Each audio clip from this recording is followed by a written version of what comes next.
That's not shown on there, but we had right.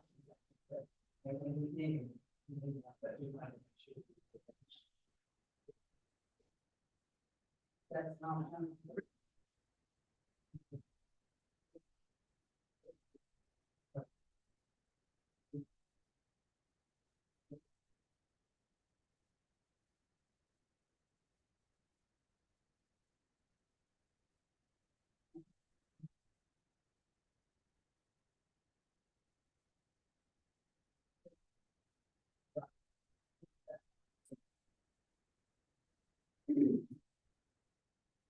It was low on resources. Affect your audio quality. Okay.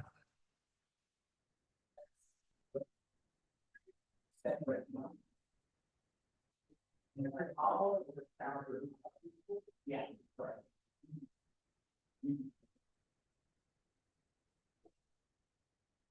You guys confused, Judge. I'm sorry. I said you got us confused. How's that? I thought it was 9:30. That 9 o'clock deal was blank. No, we'll fill it in with others. You got any of those waters hidden somewhere? I do. Hold on. Well, I had everybody in there thinking it was 9:30. It's my fault. See?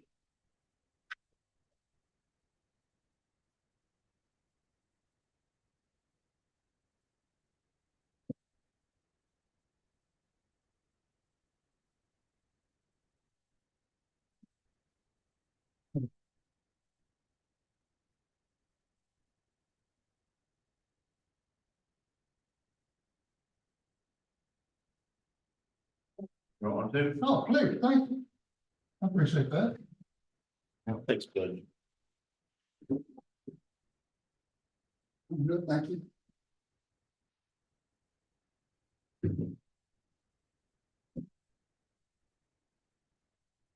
Might won't have a allergy attack today. Did you already take it?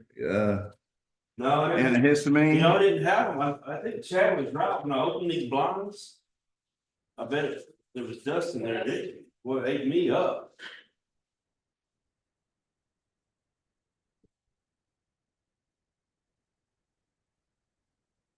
That's probably been there for a while. Well, they're usually open. Yesterday, I just saw them closed, but. Sometimes you gotta look outside to reset every once in a while. Still out there. Yeah.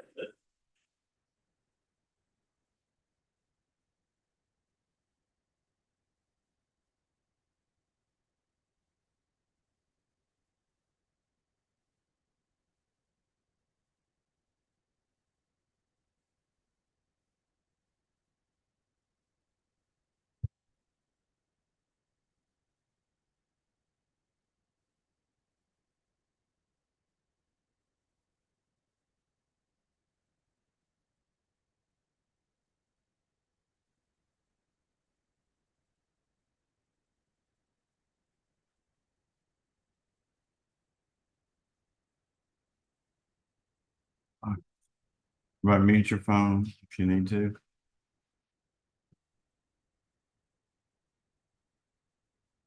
All right, we will start our budget workshop on Thursday, the 13th. And we're going to go into several departments that didn't request to have a presentation before the commissioner report. First one is going to be the treasurer, and that's what's up on the screen right here. And you've got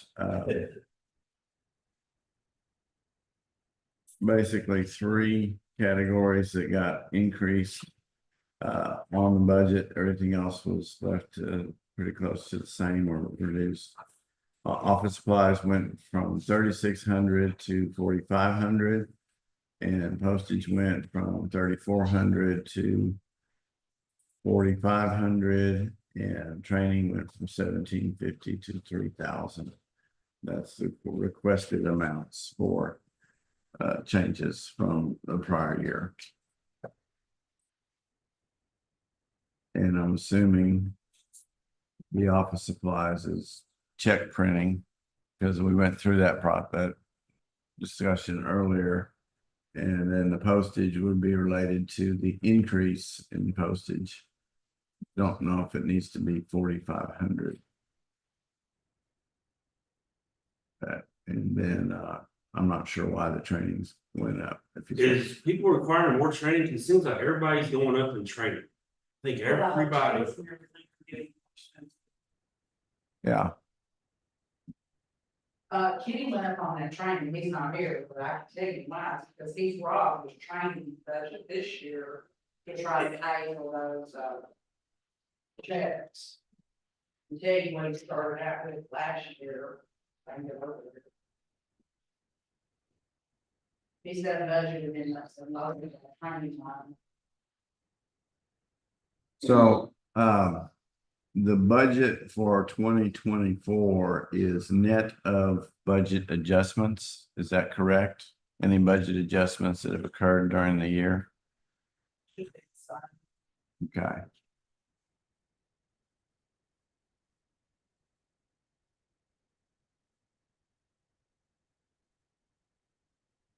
how much is postage going up? 5 cents. 5 cents. Don't know what our discounted rate, how much it goes up. It may be 4.5 cents.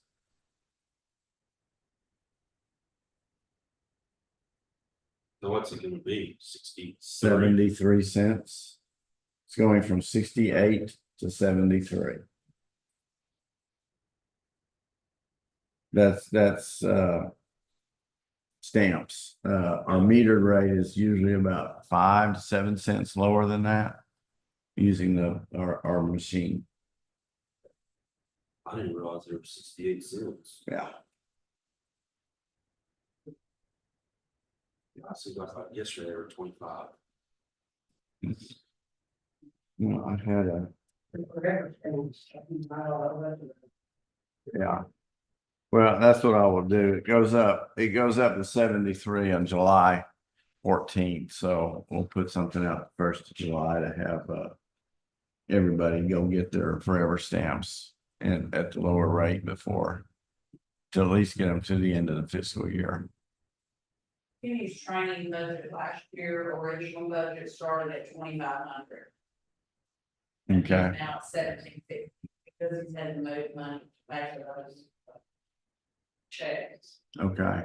So he's actually increasing his training line, I can see that by what, $1,000, 500. 500. I'm sure it's, you know, hotel costs are going up. Wow, seems like everybody's coming in here, the training is up on everybody. Mm-hmm. And you're gonna be going up on your mileage this year, so that's gonna increase. I don't have any problem with what you put in. Okay. All right, we'll move on. I think the next one that I want to go to is emergency management.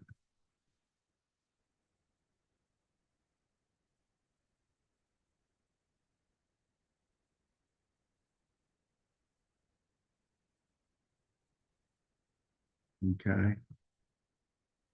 And we asked in this particular case, because she's not, it's an arrangement where she gets X amount of dollars. She's not even considered a full-time employee. And she asked that it be increased roughly $10,000 because, let's see. This is what she asked. At roughly what it would to be paid, roughly $20 hours a week is that amount. Right now she's just getting 12,000, which is $1,000 a month, which is roughly $250 a week. And as we know, this last month and a half, she's put in well over 20 hours each week. Now it would average out over the year because there's not the disasters and all, but it's not, she's not paid on an hourly basis. She just paid a stipend. She asked that we increase the stipend by, roughly $10,000. She has another full-time job that's related to emergency management, but and she has been able to work the two together. But the other job now is cut back a lot on the things that she's able to do with for emergency management. They're not paying for it, so that's why she went up on the travel and the training. Because we had nothing in our training budget. We wanted to go, there's an emergency management conference in Dallas or Fort Worth this year that we were hoping to go to, but we didn't have any money in the budget. It's $300 a person. And it just so happened to occur right at when we had started having the bad weather stuff. So it was we wouldn't have been able to make it anyway. So because of that. And she's asked for $250 in uniform so that she can get some polo shirts and jackets that identifies her as emergency management for Van Zandt County. We haven't provided that. The travel is at $500 and the miscellaneous.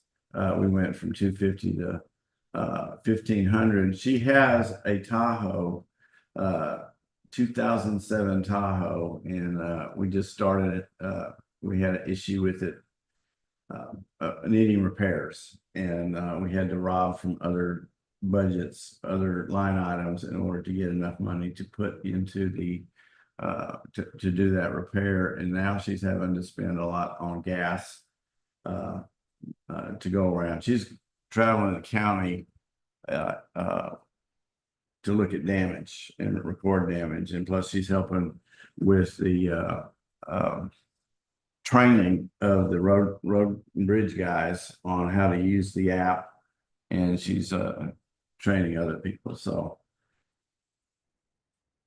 first question, can we increase her stipend from 12,000 to 22,000? I would normally say no, but I kind of agree. It seems like this is happening every year. We have something. Right.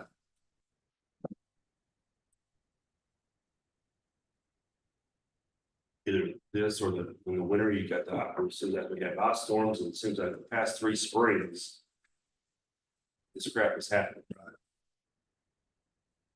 So, it goes against the rule we talked about earlier, like 5%, but I kind of see the exception here. She's doing a lot more than $12,000 worth of work. Mr. Pearson? That's fine with me. Mr. Pratt? Like I said earlier about averaging all out. Once we get this behind us, how many hours? Well, she still maintains, she stays up with the TDM emails on weather reports, because then we go into drought issues and we go into fire issues, and they have a daily call. TDM does about the current weather issues, and she attends that each day. So again, I think it will easily average 20 hours a week for the year. I don't know how much. She's always on call 24/7 pretty much. And whenever she actually goes out of town or on vacation, she has to assign someone as the emergency management coordinator. And it's usually Sean Davis, the fire marshal. And that's maybe once a month. There's about 3 days that she's not on call, and she assigns somebody else. I bet if she was on hourly, I bet she would take up 3/4 of that salary at least in these last 2 weeks.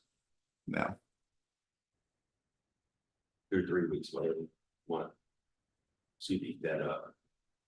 What's she's getting paid right now?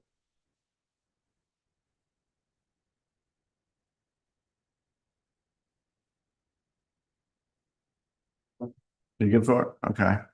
So, It's mentioned average, so I had to ask. okay, yeah. Yeah, and then, I think, are we okay with everything else? Because she is we're just having to maintain what we've got is what it amounts to, and the training. I'm not sure I'll talk to her about the training. We may take that back down to 1,000. Since she has the $500 travel is actually for gas money for her Tahoe for the year.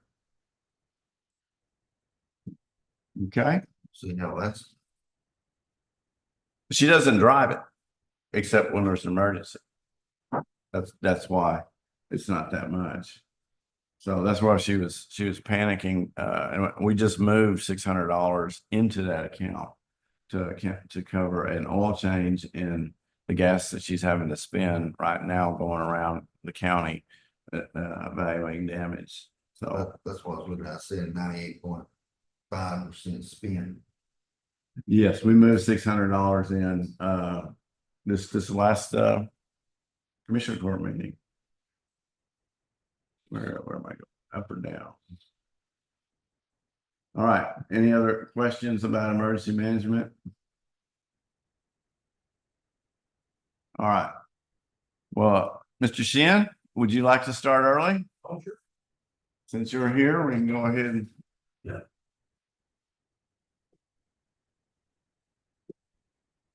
All right, how you doing? Pretty good. I'm gonna be real quick, easy out. You think you would. Yeah. Well, I'm gonna be, y'all can ask questions all day, but my part's gonna be real quick and easy.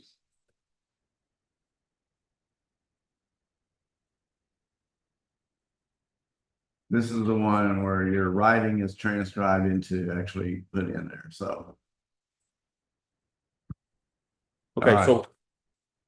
so you got the one that I submitted up top? Yes, that's Okay. what's in here right there. These numbers right here are what you submitted right Yeah. there. So I'm really, that's either the same or less than last year. Right. They're all the same. I think I moved posted down a little bit just because with DPS filing less tickets and the fact that GHS, our collection agent company, Mhm. sends out a lot of our notices, we can get away with less. So I'm moving Okay. down. So we're So that's why you lowered the postage is because you're not doing as much. not as much. So we've moved that down a little bit and we'll be okay on that.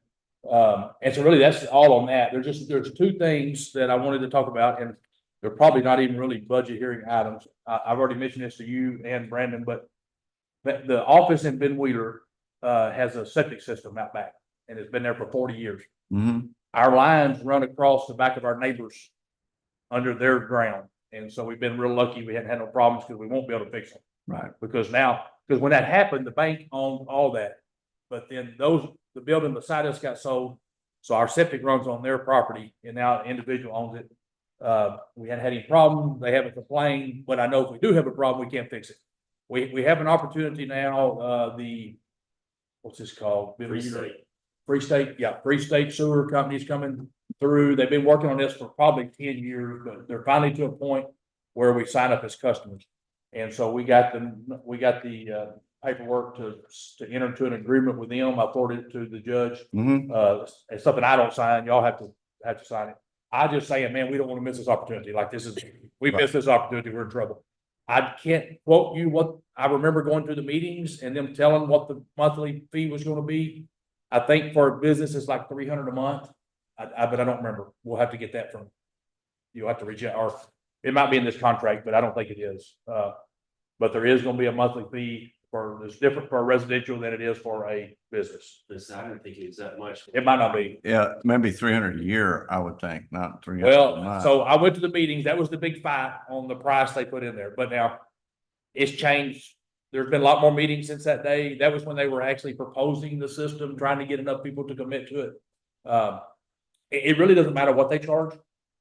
We're in a bind, so we need to sign up. Right. So I just want you guys to know about that. Like, we're lucky our little septic systems work, but if it ever fails, we have nowhere to go. But Yeah.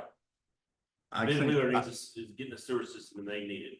We need to be a part of it. All I'm saying is we need to jump on Okay. it. Yeah. So that's gonna affect the public buildings budget, because that's not actually in No, yours. No, Okay. I just want y'all to know about it. If y'all had any questions, I want to be able to answer them, but I just don't want to miss this opportunity because we really have we I have no think option the houses were, I think I got mine, is we got $40-something a month for a house. for a house. There's no way it's $300 a month for that. I don't think it was that. I don't know. I haven't seen the business. Okay, well, I don't know the rate, so we got to find out, but it don't really matter. We got to sign up. But, We yeah, have no choice. so do they give a date of, it seems like it would take months, if not a year. Oh, it might be 5 years before it happens. We Okay, just need to agree to be a Commit. customer. You gotta commit, sign up by July 15th. Yeah, that's Okay. all. We just need to send this in and say, look, we want to be a customer. It might be, and they're gonna pay, I remember them saying that they were gonna pay for anything they had to do to hook up, like if they had to fill our right, septic in. there's no installation charge for No. for if you pre-sign. It's just gonna be a monthly, maybe a Right. little deposit and a monthly fee. So anyway, this was a chance to tell y'all about it. Okay, Don't miss it. I got it. Don't miss it. We'll get it on agenda. Yeah, because I'm gonna tell you, I don't know what you're gonna do if it don't work. The only other thing I wanted to discuss was mileage. And our request for reimbursement, and it's not the amount. But back in September of last year, I think that y'all signed an order saying that any kind of request for reimbursement had to have a map or something. And Sandy, I didn't talk to Sandy about this, was that right? September, yes. So, and I get that makes sense for people that's going to school and you're driving to a new location that you've never been before. But what it's done to me is my request for reimbursements is like, takes me hours to get together and they're not accurate. Because when I get called to an inquest, I might leave my house and go to an inquest. And I do the map, which gives me the mileage from my house to the road at the inquest, but then I might drive through a field or through a pasture or somewhere else, so they're not completely accurate. And I wouldn't even care about that, except for 2 months ago, mine got corrected for 1.6 miles for the month. And that's just kind of offensive to me that I'm driving my vehicle.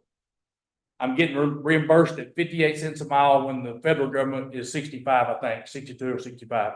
So I'm already taking a loss. I'm driving through trees that are falling on roads and around fences and through hay meadows. And then we're fighting over 1.6 miles a month. So I'm just saying that's pretty offensive. You know, I'm already spending my money going there anyway. So I just want y'all maybe to consider the JPs, because I'm having to turn them out in from my house to the jail every month. Well, I go there 7 days a month at least. So it's the same Mhm. mileage. And when I go to an inquest, I had to print out a map and turn it in. And so I think when y'all voted on that, y'all really wasn't thinking about the JP's mileage. That's the same thing over and over again. I think y'all were more thinking about schools where you're going to Austin or something. And that's once or twice a year, you print a map out, no big deal. I have no problem with that. But for the JPs, when we're driving, we never know where we're gonna be going. And, might be in the middle of pasture. Sometimes I can't even find an address to where I'm going. They tell me how to get there, but when I go back to the office to try to print them out, there's not an address to the location, so I have to just pick something close. So it's not accurate anyway. Anyway, just consider, is there any other way that we can get reimbursed for mileage, like a monthly, amount, like y'all guys get paid or some other? When you go to the sheriff's office, you not clock in, but sign in or anything. When I go to the sheriff's office? Yeah. We just go in the front door. I mean, it clicks us in. I'm sure we're on some kind of a. Because if you sign it in, you say, hey, Scott Steen with the sheriff's office 7 times this month, 7 times, whatever. Well, I did that for years and it had been no problem. It's just now I have to print them out. For years, I've done my reimbursement sheet, just the mileage from my house to the jail. And I just sign that, but now I print them out. And I say, Sandy, in your defense, I should have talked to Sandy first. There might have been some other way around it, but I knew y'all guys had voted on that. And I think she's just applying, I think the auditor's office just applies what you guys vote on, and y'all voted on, you got to write them out to get reimbursed. And so, or a log, I believe. Is that right? Y'all know? I don't recall that. Is that something that was, September of last year. I had to go back and look at the sheet. What is that, Craig? Can we not do, we also accept the mileage odometer? Do we accept odometer, y'all not one, I mean. Well, I guess, I mean, that can be done. My problem is that today in my son's Jeep, I have a Jeep I drive some days, and then some days in my truck.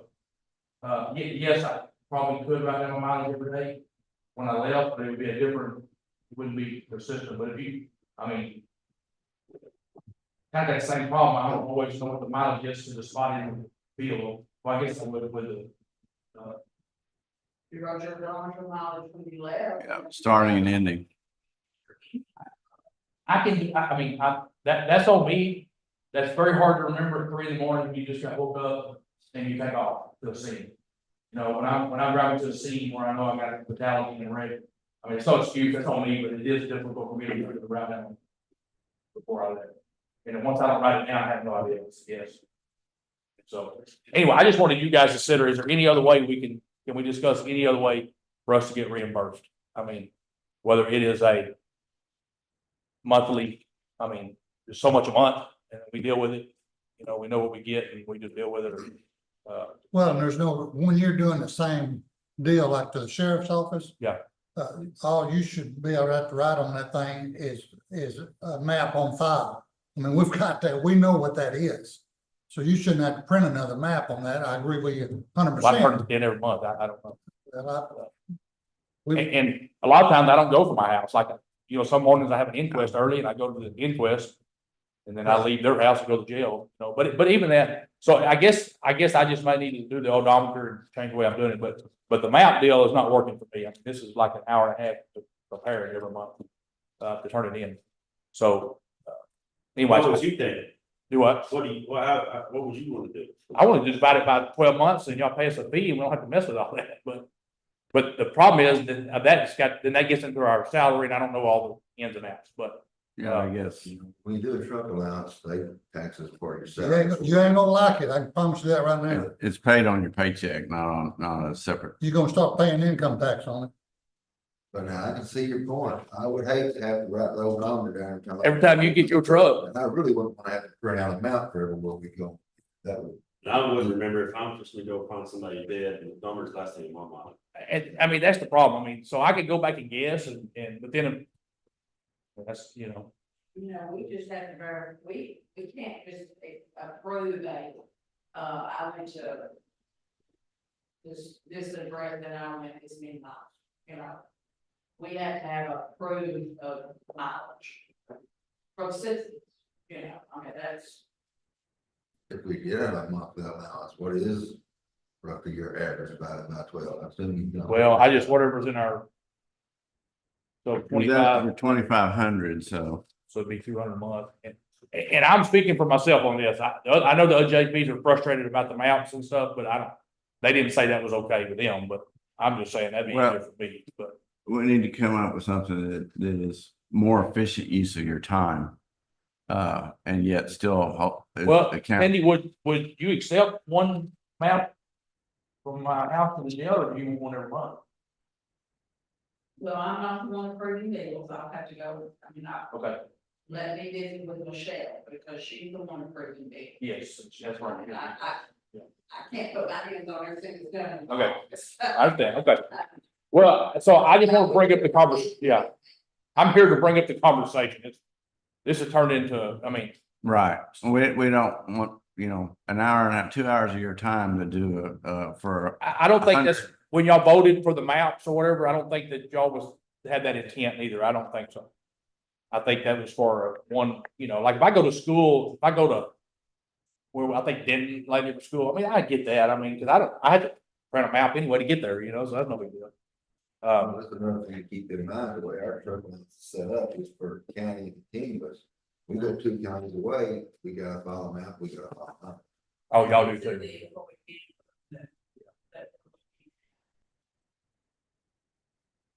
Which years would be pretty much in county. The year travel. But like you said, conference, yeah. Yeah, the only. The travel, just travel, $2 per month. Yeah, the only thing that Yeah, see, when I go to school, they don't come out of my mileage anyway, out of my monthly mileage, it comes out of my Training. school. So, Yeah, but the only time a JP is leaving the county is to go to school. I mean, like, all of our work's in the county. We don't have- So, anyway, bringing up the conversation, I don't know the answer either, I just, that's just frustrating to me, the way we're doing it right now, and like I say, it might be my mistake of not doing the odometer, I just don't, I think that's gonna be hard for us, to keep up with that. Anyway, so y'all have any other questions? Cause I really, as far as the salaries and stuff go, I know that's on y'all, I don't feel that out. The youth diversion program? Yes, Is that going to require a person, a pay? well, so. That we need to consider for We need next to year? consider it. Yes, that's right. I'm glad you brought that up. So we've had a meeting with all you guys and then we had a meeting with all the law enforcement. But then at that point, we just told everybody to go to school, try to get educated, and we're gonna come back When it starts the When- training, in yeah. September, whatever we're gonna talk about. So my clerk Jennifer is we're working on writing a grant to see if we can even qualify for one. But even if we get a grant, the county has monies under the youth, Truancy and Prevention Act that can only be spent for a juvenile case manager or, but it can be used for that position. All the cities have a little money that can be spent. And so, yes, we are gonna come ask, but I'm not prepared to tell you yet, but it's Okay. something y'all need to keep in mind Okay, that we might have to. well, because we got a spend some. budget for it now. I know, that's If it's it's a gonna problem. be the case, and then who's it gonna be under? Whose department is it gonna be under? Well, that's the problem is, I think we're gonna have to create a juvenile division board because it's not under the commissioner's court and it's not under the cities. It's a really confusing law. That's why I Well, told everybody to get trained. because- Wouldn't it be part of our juvenile probation department now? No, Or because could it? they're class Bs and above. This is gonna be for a class, it's gonna look just like that model. So the model of the juvenile probation department where they have a juvenile probation board, it's gonna be the same model, but it's gonna be for class Cs. But the legislature is trying to make the class Cs use juvenile diversion just like the higher charges. So it's gonna look just like that. And so, but the state didn't tell us how to set this up. They just said it's gotta be in by the first year. So we're trying to get ahead of it and get a case manager that can file in all the different courts, because it's gonna be county, city, it's gonna be all under the same umbrella. So we think there's gonna be grants out there to pay for it, but I don't know at what point the county would have to help. I just don't know yet. I'm not ready. And, Okay, I think right now we have about 35,000 in a fund that we can only use for juvenile case manager or this person. But if we can't get a grant. so then- that could be a contracted position, right? It doesn't necessarily need to be an employee. How does there's a guy that works for juvenile probation right now that's under a grant. But I think he's an employee, just paid. Well, they have both. They have both employees Okay. and they have contracted counselors Okay, that they work on. I think it's one of the employees. Anyway, man, I'm so blind, I don't know what to tell you. Okay, So I know what the law says, I know what the courts have to do, but how we're gonna be able to accomplish it, we're not there see, yet. if we do it as contract basis, we still need a budget, or even if the money's there, we don't have to worry about budgeting a position. Right. In us. If we can't get a grant, I'm probably not gonna come ask for an employee. You know what I'm saying? Right, But if we get the grant, then we might have to help a little, right. and then I'll come ask. We Yeah. need to do it in conjunction with all the cities too, right? They all need to participate because everybody's gonna benefit from the person. And the cities that have been collecting the $5 fee that we've been collecting for years have money in their budget, so they can't spend either. Some cities haven't been collecting that, so they don't have anything. But man, it's so new, but the way that I envision it to be set up is gonna be under a board, just like the juvenile probation, the juvenile board. It'll just be a diversion board. We have kind of met and kind of have a few people that we're gonna have on a little board to kind of guide us on the way. We're just not quite ready yet. We're gonna start meeting in probably September when school starts back, Mm-hmm. after everybody's had time to go to the summer schools, because a lot of the school people, where a lot of these cases come from, you know, they go to school in the summertime. So when they get back, we're gonna start meeting and come up with a plan, but that is gonna be a problem for the budget, because I'm not gonna have any answers until after that time. But that is gonna be a big, Okay, yeah, all a right, big deal, and it's gonna, I mean, what little money we collect now on juveniles, we're not gonna collect anything now because they're all gonna be on diversion. And instead of paying a fine, they're gonna pay a $50 diversion fee. So it's gonna, you know, we don't collect a lot anyway. It's gonna reduce it. I'm not crazy about the idea, just so y'all know, but the legislature put it in place, and we gotta make it work somehow. okay. I just don't know how without the one person to kind of manage it, how somebody's gonna manage this. Right. There's a lot of coordination involved from a lot of agencies. Because when you get a juvenile case from the city or anybody else, it has to go through a diversion plan before it can be filed with the court.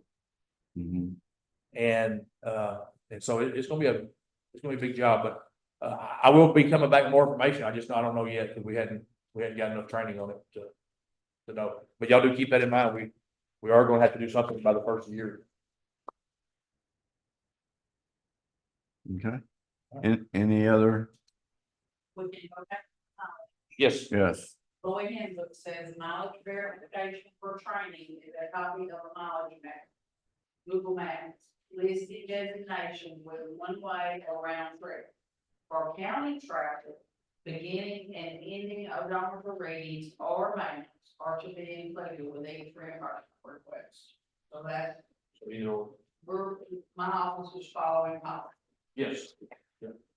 so. And I think that policy went into effect last September. Yeah.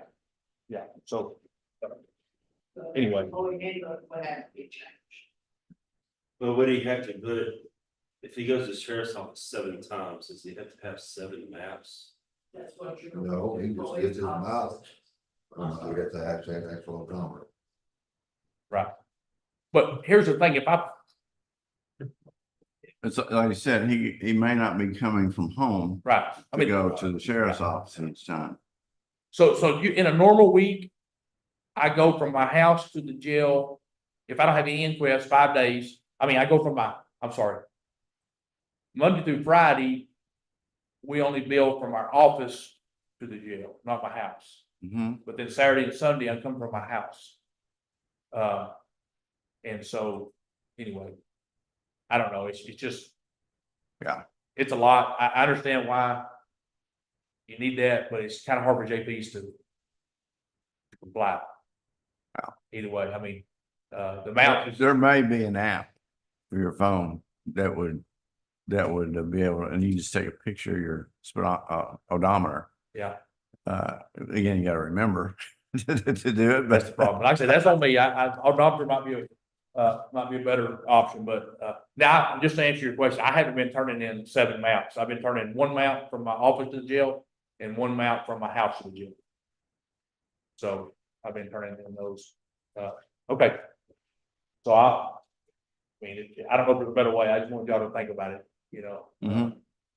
If there's I don't know what the reimbursement would cost us, but if y'all paid per month, $208.33 that we just divided 2,500. right, but I don't know what the tax burden on that would be, but we'll, You'll have to pay social security. You don't pay retirement, that's the only benefit that doesn't come. you pay tax, income tax and Yes. social security. Right. So you become the part of your salary. Okay. All right, okay. I'll try the odometer before I complain too much, but, all right, that no other questions? That's it. All right, thank you, guys.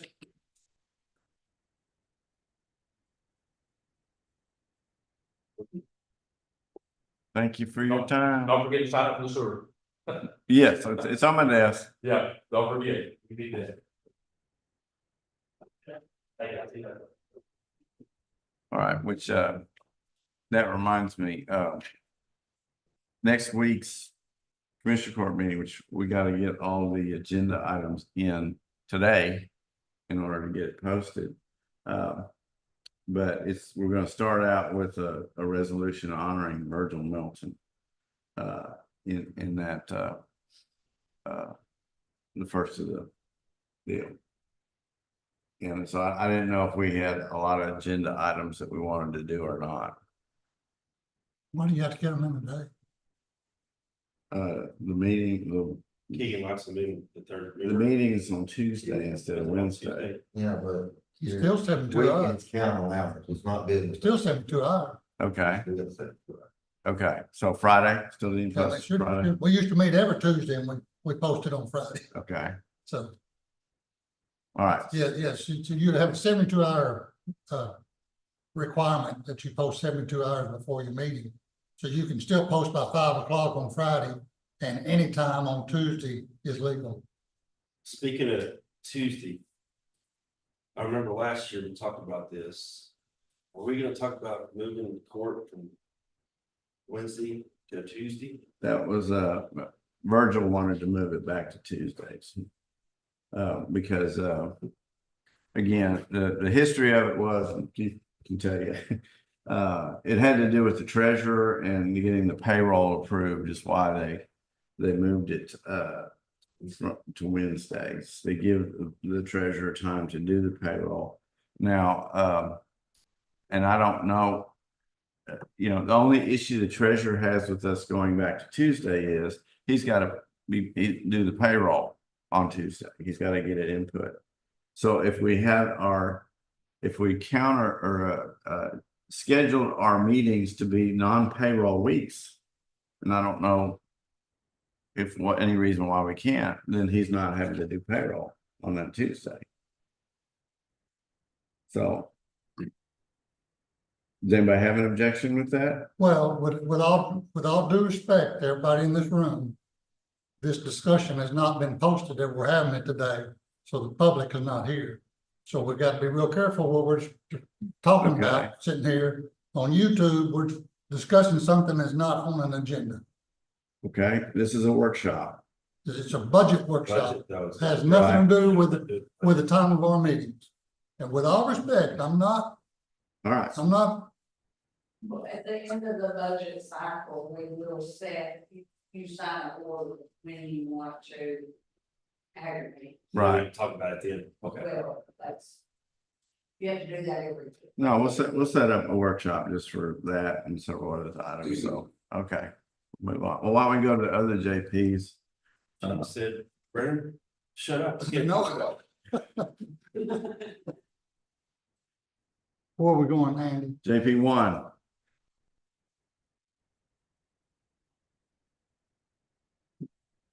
And this is Mr. Tommy Monk, and he has not. You say JP or Constable? Which is it?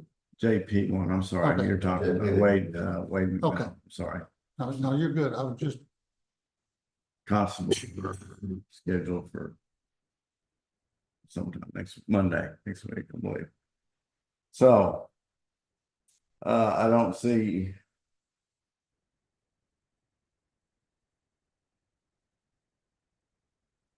but with all, the nice as I can say it, that the only increases I see there, this year's expenditures don't justify the increases. Unless there's something happening that I don't know about. Okay, this is the expenditures right here, and it's half the year. That's half the year, correct? 7 months. 70%. 7 months. They might not want to go to school, it might be in the summer or something.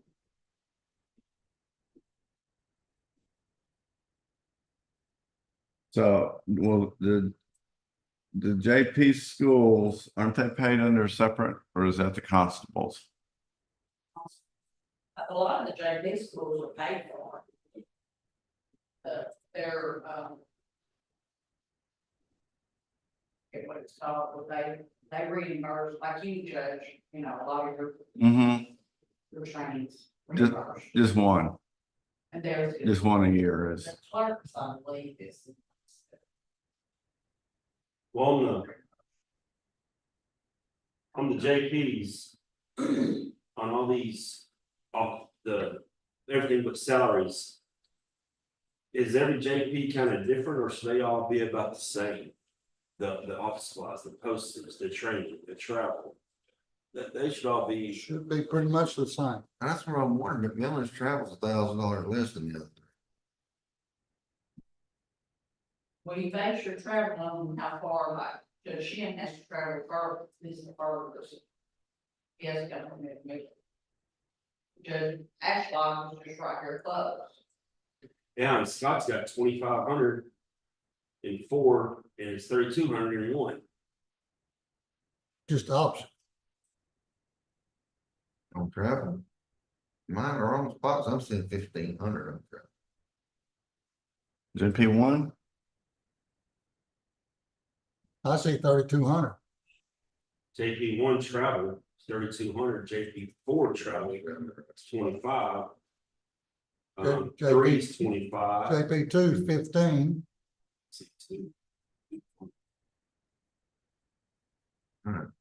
Spot. I can't hardly read that if I try to follow along with mine.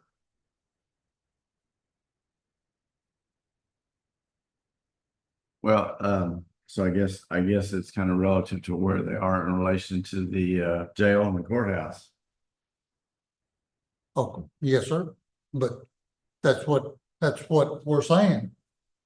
2, I mean, JP 1 is closer than 4 and his travel is less. His travel is more. And he hadn't got nowhere near what he's done this year. JP2, JP 1, JP1. JP 1, okay, his travel is 3,200. Is what he's that's requesting. what he's asking for. JP 4, which is furthest, is not increasing at 2,500.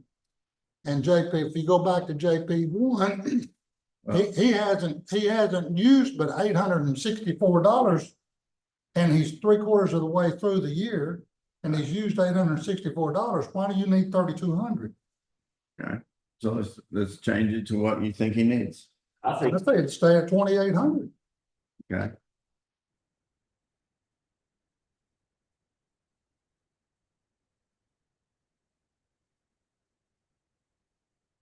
and I'm like, on the And I'm sure that's an error. I think somebody's made a mistake there.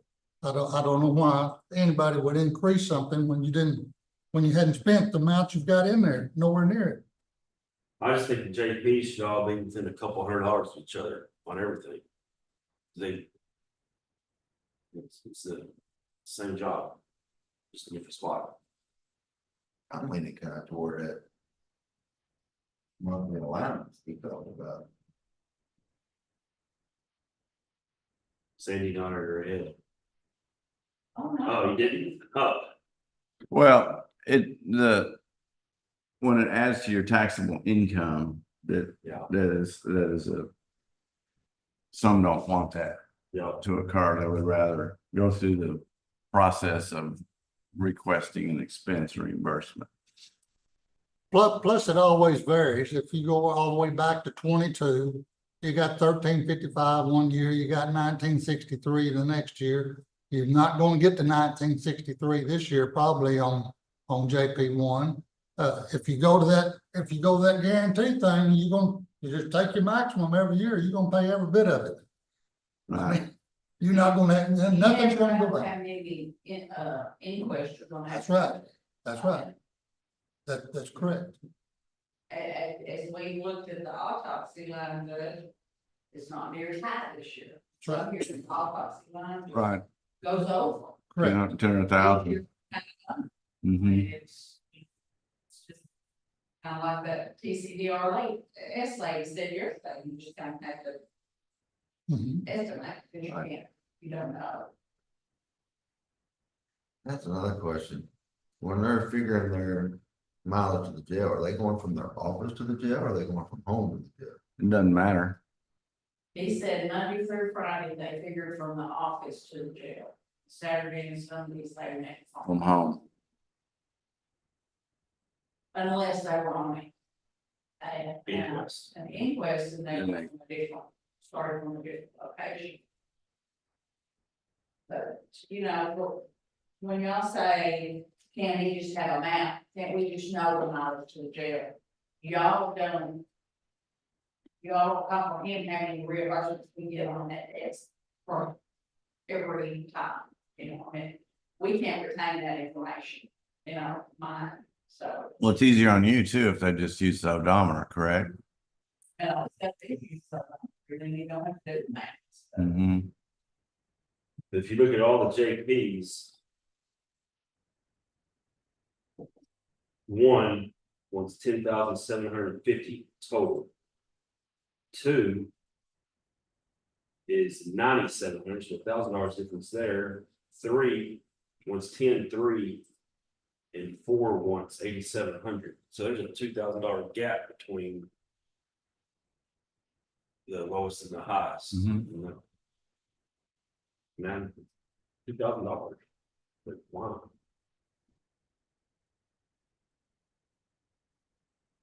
They would need to be here. Thank you. So, and since they're not here, then let's just go ahead and address each line item and what we want to do with it. Don't you, after, we got a break after these, don't we? Yes, we do. Yes, we have 11, they go to 11 o'clock if they so desire. And then we have a break and then we have district judge at 11:30. We have to pick up at 11. Okay, Might have to leave about 10:30 when you're down there. okay, Can we go over these and then discuss the JPs and everything, and then yeah. Well, we can, but we need to document everything so that she'll know what changes need to be made. So I'll be glad to do that. So, all right. So we're starting with elections. Yes, please. All right. My mouse settings reverted back to where they.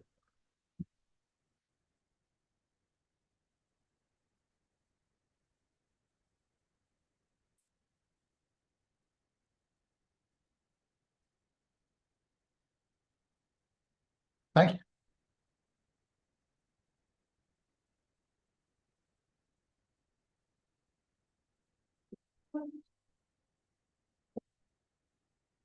I'll get one from them, too. I mean, I've done this, but I'm sure I would.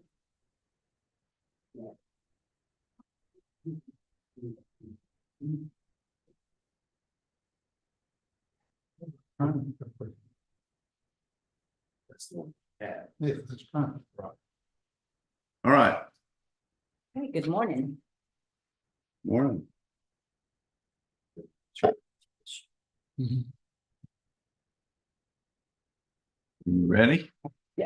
Okay, so we wanted to talk to y'all about possibly, definitely the elections, but to see if y'all were wanting to look at an election administrator this year. And so that's the numbers that I'm kind of showing you there, where if we did that, this is the numbers we would be at. So if Okay. y'all want to kind of go. Explain to us what an election administrator would be, what their role would be. Okay, they would be handling all of the elections. Or period. Okay. And so do you want to elaborate on that for them?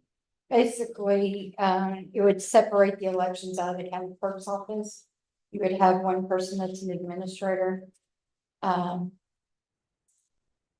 If you have an elections administrator, you would have to, if the cities and schools come to you and want to contract, you will have to contract with them.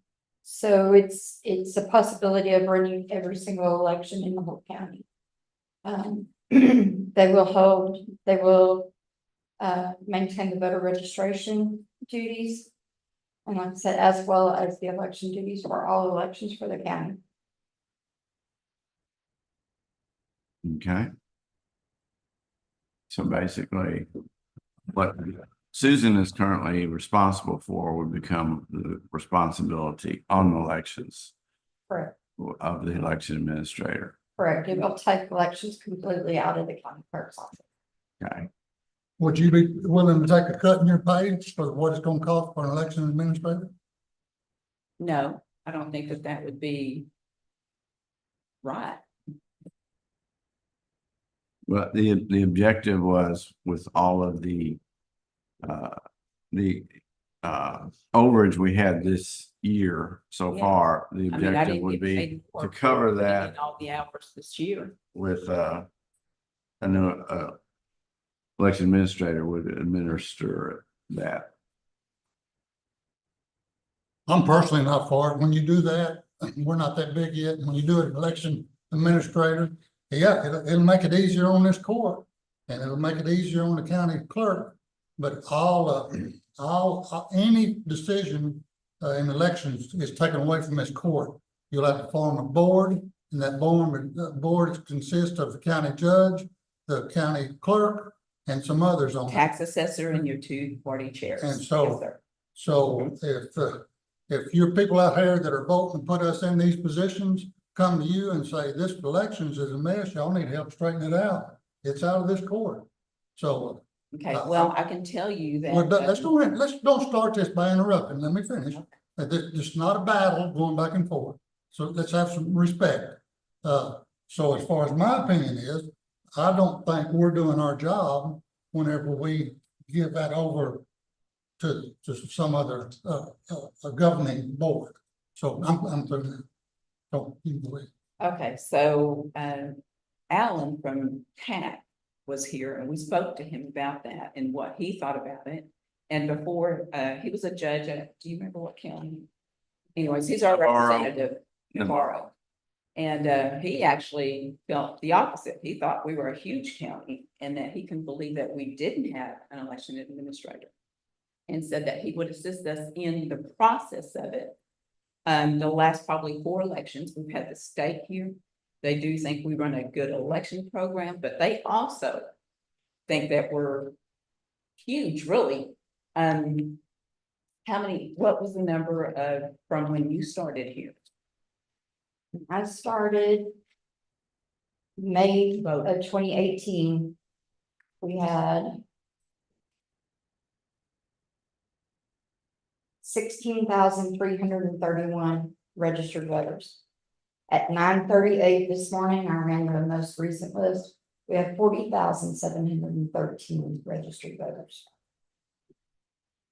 I can tell you that every county that borders Van Zandt County has an election administrator, including Rains County, and they have less than 9,000 registered voters. There is getting to where there is so much detail that goes into running an election. It doesn't matter if you have an election for a water district or the presidential election, the same amount of work has to go into it.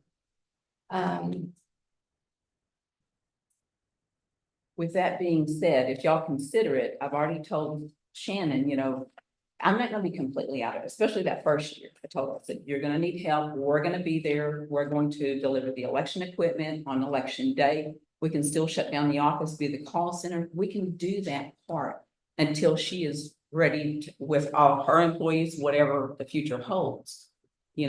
I'm willing to give, I have a position open in there. I told her, I said, I'll give you that position for a year and not fill anybody. In other words, y'all can take that position away from the county clerk's office for her to have that person for a year to get things rolling. What that's going to alleviate is all the overtime that we've had. Okay, we'll have a little bit just because we are going to deliver for her the equipment and pick up and stuff like that. But it'll be minimal compared to what they've had. And I can tell you, if the girls are here working, I'm usually here probably 95% of the time. Once in a while, when they get there at 6 o'clock in the morning, I may not go there. I may come here first. So, believe me, I'm putting in the time. All I'll say is we cannot continue to add, if Van Zandt County went to a unit system and they hired a person to oversee all these roads. Right now, it is the commissioner's job to oversee these roads. If you hire a person to do that, then I should cut my pay. We continue to cut the responsibilities of these elected officials. Now, I'm not talking about employees, okay, of these elected officials just like we pay a tax collector out there to collect taxes, and no more do they collect taxes. But yet the pay was never cut. The only responsibility out there of that office is to do those license plate restorations, and we're paying. So we add these positions, and then we don't cut the pay of the person that's responsible for it now. But you have to, I'm sorry, And so we have to be responsible for the public's money. I don't have a bit of problem with going with an election administrator. But if we do, we should cut every one of our pay up here because it's part of our responsibility to oversee it. And it's part of Susan's responsibility to oversee it. So if we're all willing to cut our pay a little bit to add this election administrator, I'm all for it. But You're saying that we should all be able to handle the same workload as what we had. 2018, we had 16,000 voters. Now we have 40,000 voters. You're saying that we should be able to handle that increase with the existing staff. Is that what you're saying? I'm saying adding this high dollar election official, election administrator. Now, I'm not saying that if you need more staff somewhere or another, we'll look at that. But as far as turning all this elections to election administrator, that is one of Susan's main jobs right now. Not Susan, I'm sorry. It's one of the county clerk's main descriptions right now. Right. If that's not going to be part of the county clerk's main duties, then the county clerk should not receive the compensation for that. Just like that tax collector's job, the compensation on that should have been cut whenever all those tax collecting duties went to the appraisal district. Those duties went to the appraisal district, but that job, not the person out there, I'm not talking about the person out there, that job was not cut. So we're just blowing taxpayers' money. so with that being said, the county clerk's office who does the elections, okay, so your tax assessor should be doing the voter registrar. I agree That's 100%. okay. But she's not, and anytime we come to court and something is added, most of the time it's thrown into the county clerk's office. For more work for my staff, for me, I'm just saying, that's where it goes. You know, we handle all the septic stuff, we handle all their questions, I mean. But it just keeps getting thrown in there, every time something new comes along. Subdivision regulations, this and this, it all comes through there. It just gets added and added. And so I need to get at least rid of some of it to where I can handle and manage that office like it needs to be. I'm not telling you that I won't help Shannon and my staff won't help. That's not what we're saying. But it does not need to be in the clerk's office. And I think it would be money well spent. I think if you saw it and you look at other counties, you'll see it is money well spent. How much money did y'all spend in overtime? A lot. I think she's got it in here. It should be. It was like. I had to move Extra my, help from last year. It was over I 20,000, think it was 23. 23,000, I believe, I is think it was. what we spent in overtime. And we did not anticipate that. I mean, we had elections that that we did not budget for. And I had to move money back and forth just to try to make it within my budget. I'm still struggling with that. I think I'm gonna make it, but it's gonna be okay. It's gonna be real close. And I personally disagree with that. I know you have to pay off, you cannot bank elections overtime. I understand that. But you do not have to have overtime. Whenever you have an election, you can tell your employees, hey, we've got an election today. Somebody's got to take off Monday and Wednesday and Thursday so that we keep our hours at 40 because somebody's got to work late for this election. You don't have to pay, you have to pay it if you work it, but you don't have to have overtime in election if you manage your staff correctly. Because it's happened year after year after year after year in the past. People take off, hey, you got to take off today because you got to work elections tomorrow night. So That's a, Well, I know that in the past, because it was a fight with Charlotte, it was a fight, I think, with Pam, that they didn't pay the overtime. I don't remember how they were doing it, but anytime there was a holiday, y'all lost the holiday time. I mean, there are many times that, Shannon would get upset because Kenny didn't pay correctly, then Kenny went to a school or something and learned that they had to pay the overtime. that's correct. You have to, if you work it, you have to pay the employee, but you do But not they have, went for years not doing it, Keith. it doesn't matter. A mistake was made in the past. You do have to pay overtime if you work it. But you do not have to have overtime. You can work your staff.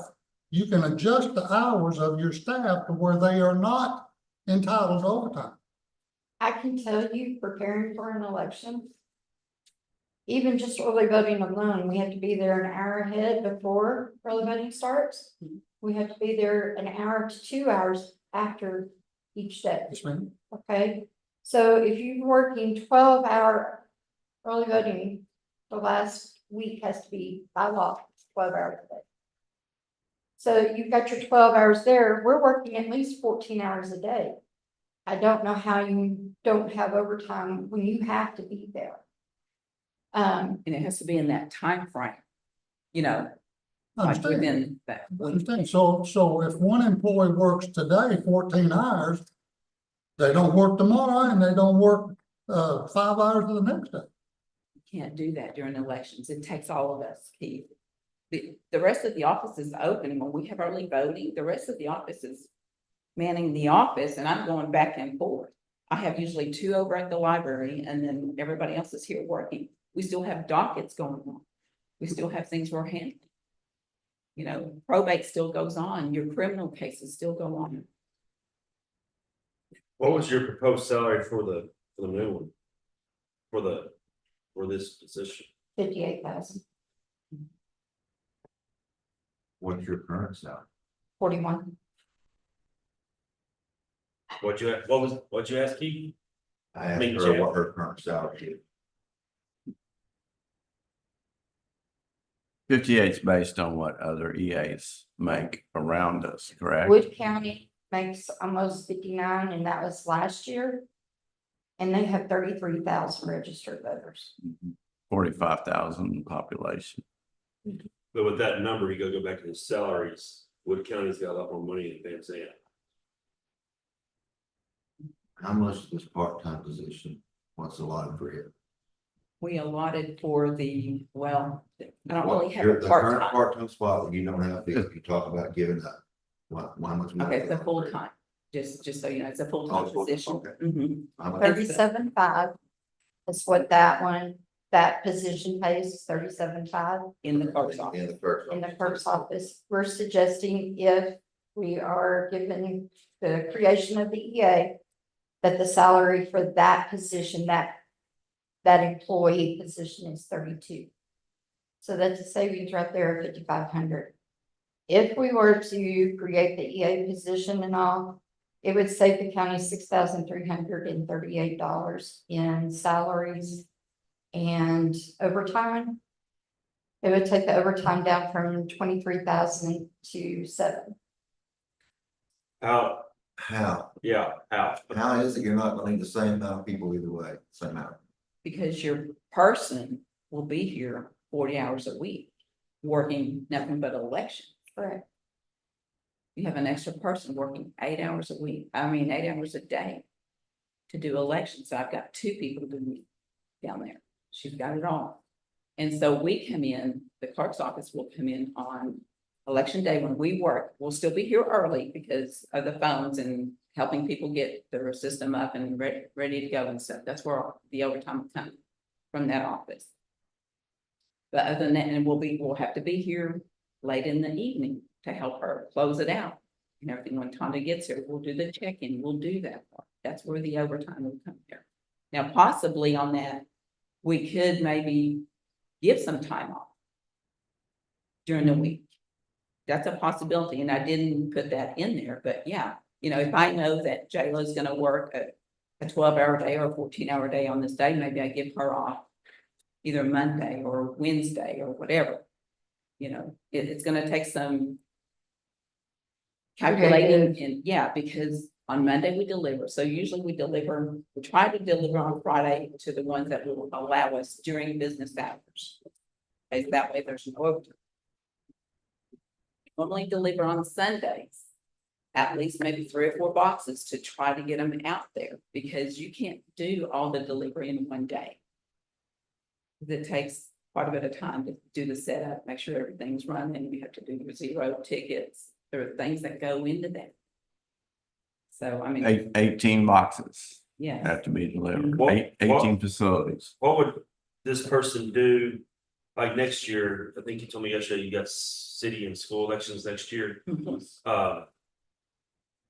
I'm assuming that's a lighter year than what it was this year.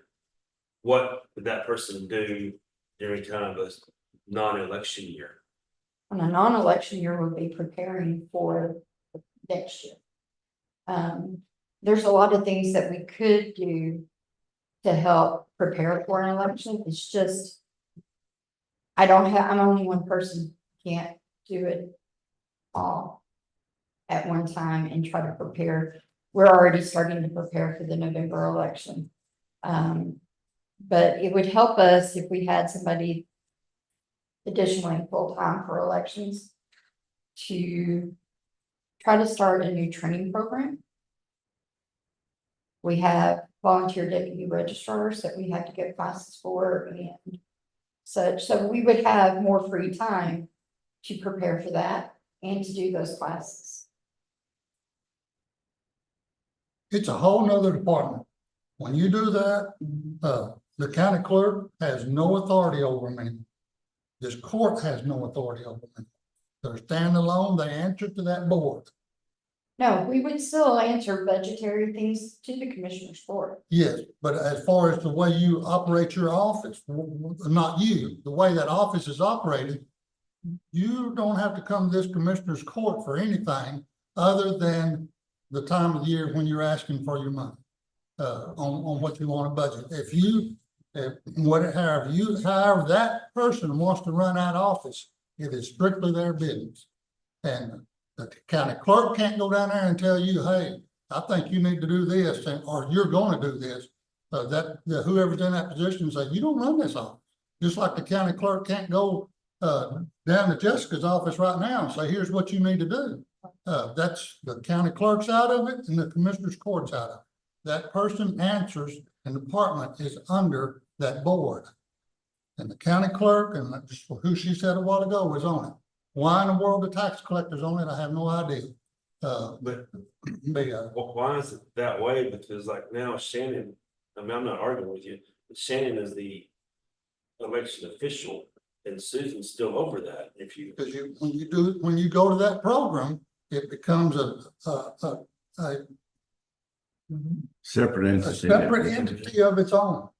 Just like IT in our courthouse is a separate entity. We don't run IT. Now, IT comes in here at budget time, just like we don't run the tax collector's office. We don't run Susan's office. Now, We're responsible to be overseen, I guess. that's correct. We're responsible for the money, but as far as none of us can go down there and tell Susan what to do. That's her. And I'm sorry, I keep saying Susan. None of us can go down and tell the county clerk what to do, or the tax collector, or whatever. That's our, or the HR department. It's As a court, though, we can tell HR what to do. As a Won't be court, able to tell the agent.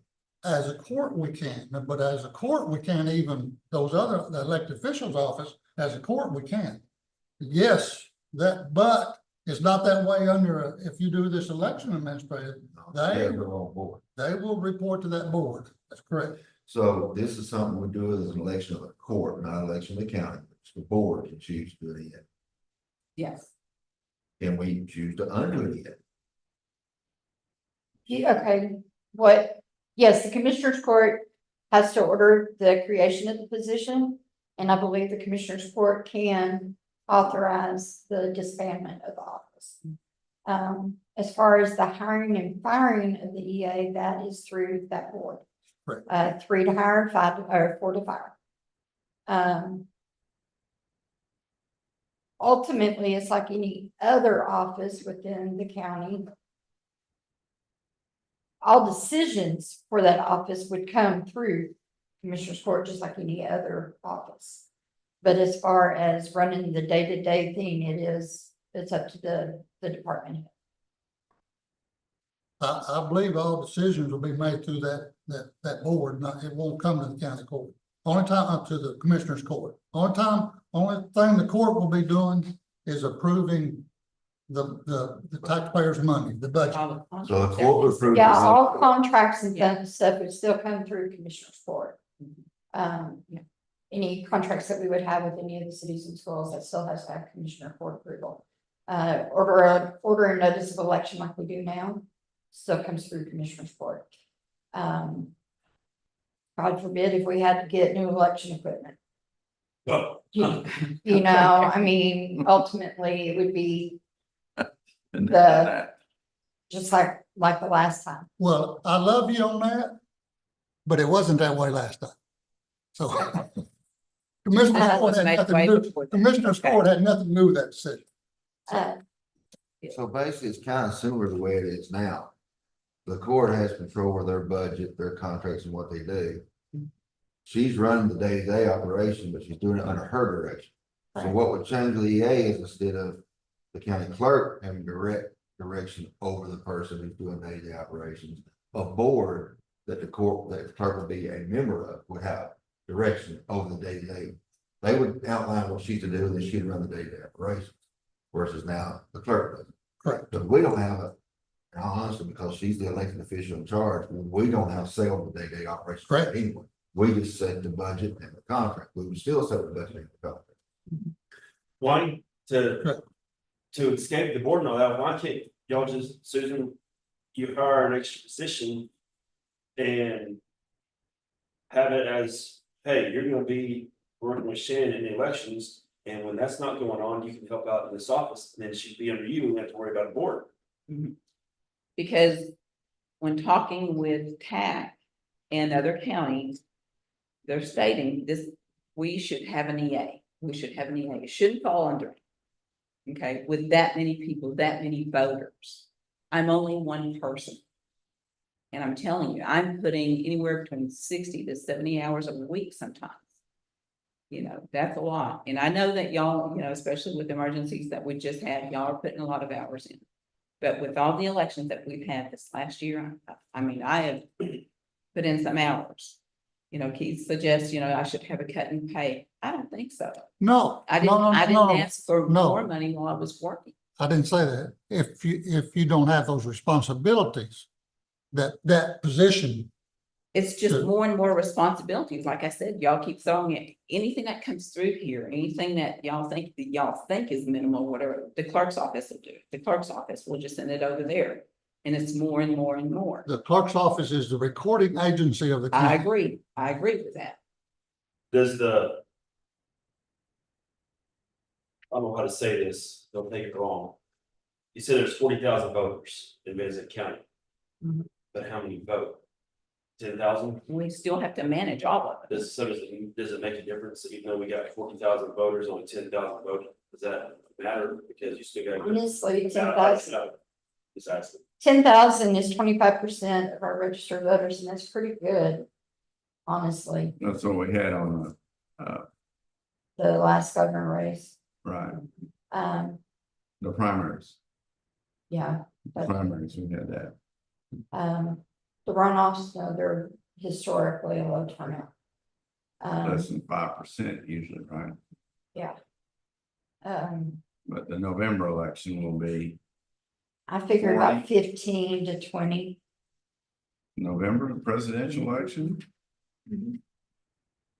People are getting tired, they don't, especially after this last year when we've had so many elections, one election after another. They're tired of it. With the current temperature in elections, it is getting to where it is more and more detailed, the laws are changing. Seems like every day. Or if it's not the law, it's the AG opinion changes on how you do things. That's a lot to keep up with. There's a lot of paperwork involved. So when you're trying to manage voter registration, trying to prepare for an election, trying to keep up with the administrative changes through the Secretary of State, through the AG. They do all of our, Clerk's office. yeah, training, everything else. It's a lot for one office to share those duties. So what would be the difference if you just created a chief deputy position in charge of elections?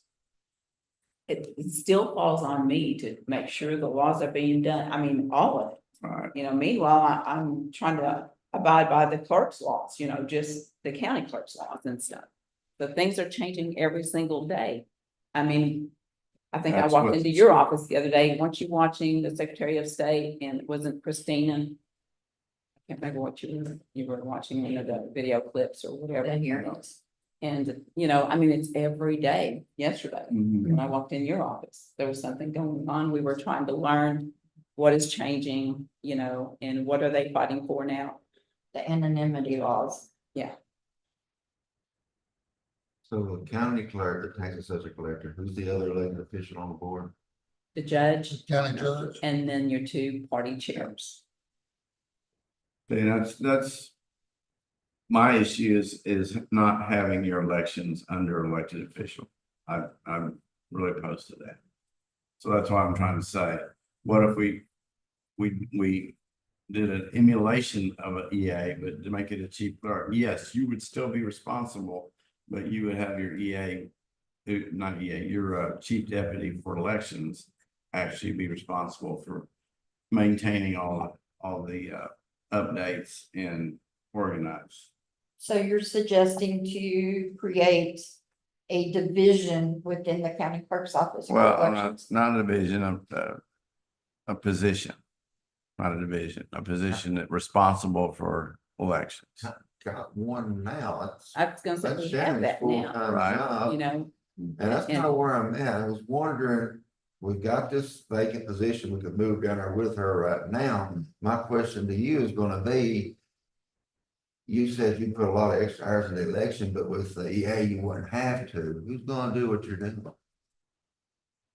that'll be the EA's job, How's and that manage different her than what person. She's doing now. okay? I'm Manage, assuming we're looking at, she would move into that spot. So how's that gonna be any different than what she's doing now?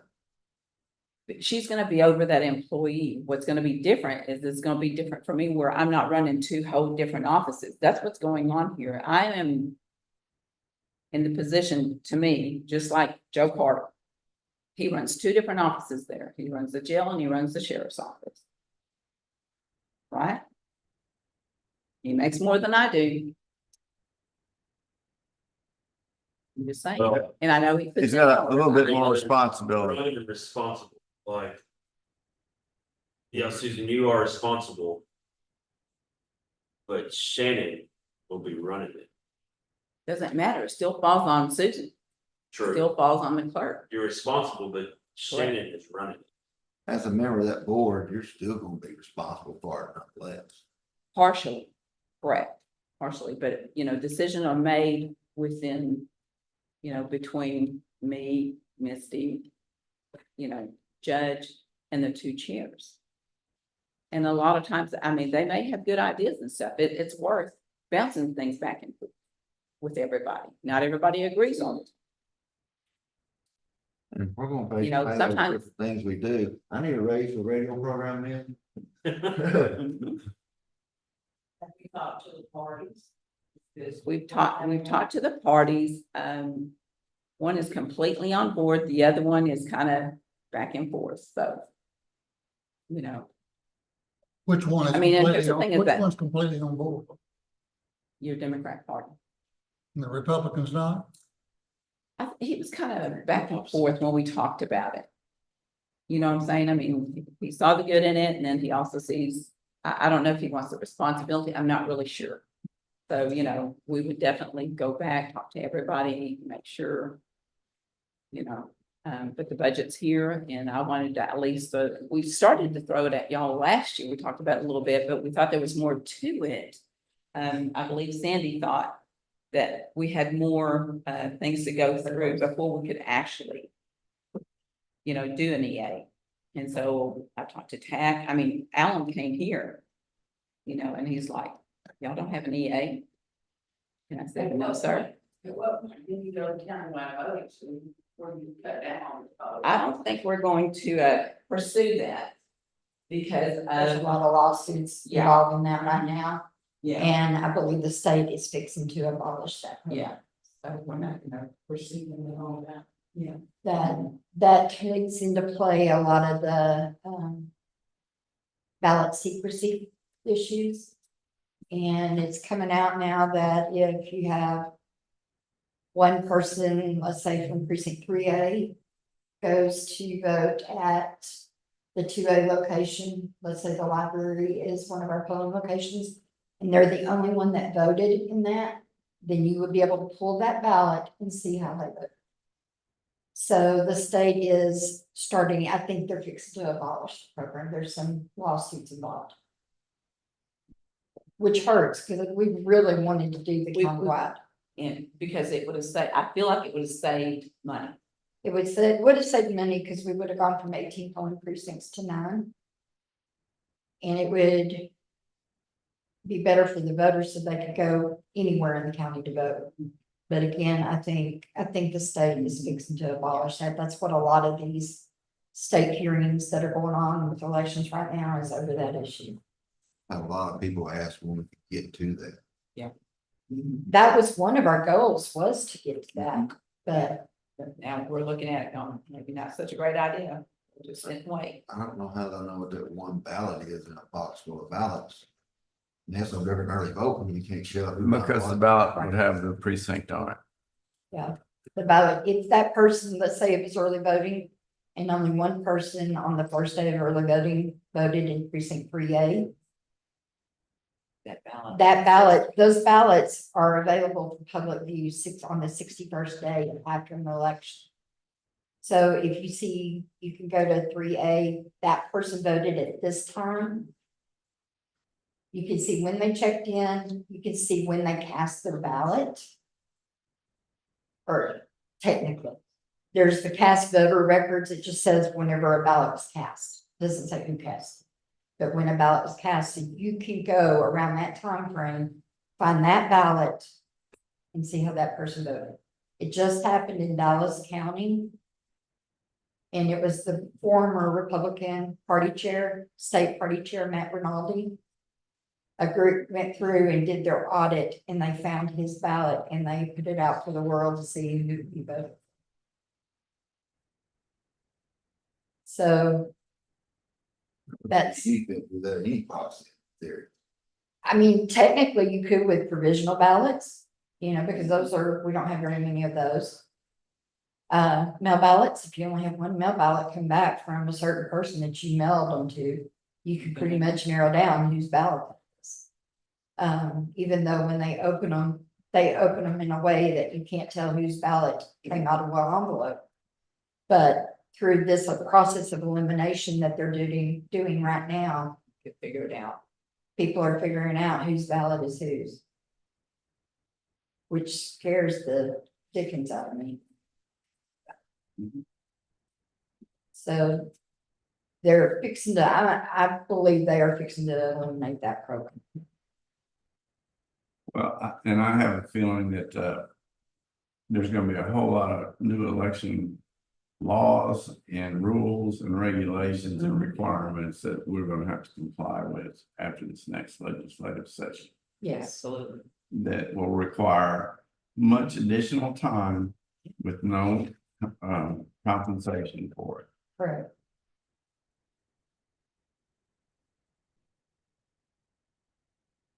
Honestly, even now in an off season. Maybe 3 months out of the year, I could work 8-hour days and be fine. But the rest of the time, especially in a year like we've had, 14 hours a day, some days it's just not even enough. And I'm only one person. There's only so much I can get done in a day. I agree, I think y'all need some help, Tell me how why we go about it. an additional clerk helping you should make less than the clerk over there. Why'd y'all cut it $5,000? We're trying to save some money. Yeah. That person more than likely won't be experienced. And so, you know. I don't think, I don't think it's right, for example, when we hire people. I've got, you know, someone who's worked for the county for 14 years doing probate, doing personnel. And makes the same act. Let's say someone coming in right off the street, because that's the way we hire. The way we do. I just, And we try to give everybody the maximum amount of money. That 32,000, whatever, that's the salary, this is what you're agreeing to. Yeah, the only problem with that is whenever there's a position somewhere else in the county open, they move to it very quickly. So all that It may not training even- done. Even be in the county, I mean, I had one that left and came back. Yeah. Grass is not always greener.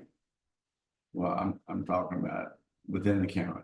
Yeah, I There's agree. openings, so.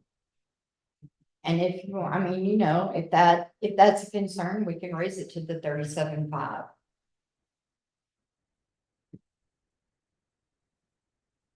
I'm curious. Yeah, I like to know no, what we were that's just trying to worth. save money and, you know, knowing more than likely, I mean. Because we don't have part that of many that our are trained. work last year was to try to get everybody same category, same levels. Yeah. Yeah.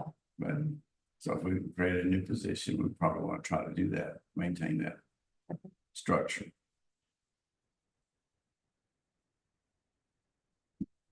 So thoughts on EA, Mr. Burton? I need to think about it, I don't know yet. Okay, what I would like to do is, on next week at one of our, or the end Friday or whatnot, is bring up every additional position that has been requested from the county, from the different departments, and then go through them and decide. And see, because what we haven't gotten is, you know, we've gotten what the cost is for a 5% increase. What we don't have is what is the cost going to be for additional people, for additional hours. So we'll bring that all and do that. So we can do that and make that final decision at that point in time. So, okay, all right. Anything else on EA? Is that, we didn't look at the other stuff. Are you looking at the maintenance and service contracts go up substantially, and why is that? $30,000. Because we didn't have a maintenance contract with ES&S. Okay, so this is with Hart and also the Vista Solutions. The initial maintenance Pole contract for packs. the first year was within that price for the equipment. Right, So this is the first year that we're gonna have to actually pay it. okay. Does that include programming? No, Is that what other election expenses are? Programming? Correct. And that office equipment, is generator, is that right? No, that is not generators. Okay, I mean, when I say that, the lease of generators, yes, because yesterday, you know, I told you, do we buy 18 of them? Of Right. course not. I mean, but that's what, you know, this state wants us to buy 18 generators and be ready. I'm like, that's crazy. Did y'all buy generators? No, I leased one for precinct 1 that day. Chad brought one here for us to run our election equipment. and thank you for that. Yes, thank you very much. We definitely appreciate that. And then I leased one, he had one available for me to take over to Grand Saline. So what we were gonna do is we'll be prepared though next time. And we're gonna make the phone calls for Right. our elections and make sure we have some. And Standby. with the public buildings will purchase a generator for emergency use. We just have to figure out how we're gonna store it, keep it to use like we did, like the one Chad brought. So we'll have one here at the courthouse for just such. And we'll do that quickly. was a hard lesson to learn, but Yeah. we learned a lot of things on election day. Y'all did a phenomenal job under the circumstances, and I'm so glad the state was here to witness it too. Yes. Yeah, We got a lot of positive feedback from every election that we've had, somebody from the state here. okay. And she was very helpful because she's a former county clerk. The lady that was here this last time, so she was great. All right, we got postage at 20,000 or at 4,000 when it was 20,000. Is that because of voter registration? No, 9,000. Okay. No, that's 4.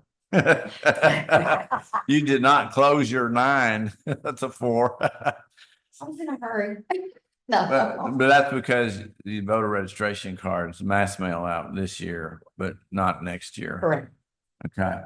And then the training at 7,600. And that would include the new elected position or not elected, the new. Yes, because clerk. that has me and, Yeah, going also, so. that's both of us going to seminars. Okay, Well, but I don't really understand that when we spent $200 this year and we've got it at 7,600. Well, we missed 2 classes due to Yeah. elections. We have one coming up in August, which will be in this budget year. And so we just want to make sure that we're budgeting and not having to borrow money here and there and start moving. We had 3 classes that we are actually gonna have to go to next year. One in August, one in April, and one in January. We did not go to the one in January of this year. It was in Amarillo, and who wants to go to Amarillo in January? And then we did one online. Mhm. Cold, it snowed up there, we could have gotten stuck, so we chose not to go to that one this year. But yes, we do have 3 scheduled for next year. Back up on that salaries where it went to $90,000.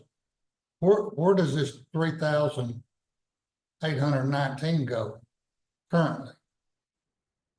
That is the chief, that's my chief that gets that, because that is Shannon's extra person, like if anything that she needs done or whatever, she'll call Tabitha up and she gets her to do whatever. So Tabitha will stop doing whatever probate, whatever emergency we're doing.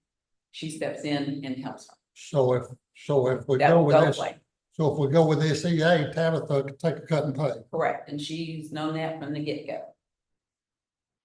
She's known that, and we've discussed that, like yesterday and recently. the salaries extra help, is that election workers or election judges? Yes. Judges, clerks. Is it a possibility that we can combine some of our precinct polling places? If we do that, we're hitting a threshold of over 5,000. So some of the smaller ones, we might be able to do that. I have a feeling that if we do that, we're gonna turn right around and have to separate it again because of everybody moving in, Mhm. so. Okay. How would that be any different with vote anywhere? Uh, How would that be any different with vote anywhere, cutting down the number? Well, It's still I don't five think, people come to a location. like in precinct 3, there's nothing we can consolidate. 3B and 3C are the 2 in West Point, but if you combine them, they'll go over 5,000. What about the 2 in Edgewood? Well, one of them's in precinct 3, one of them's in precinct 1. So you can't combine those.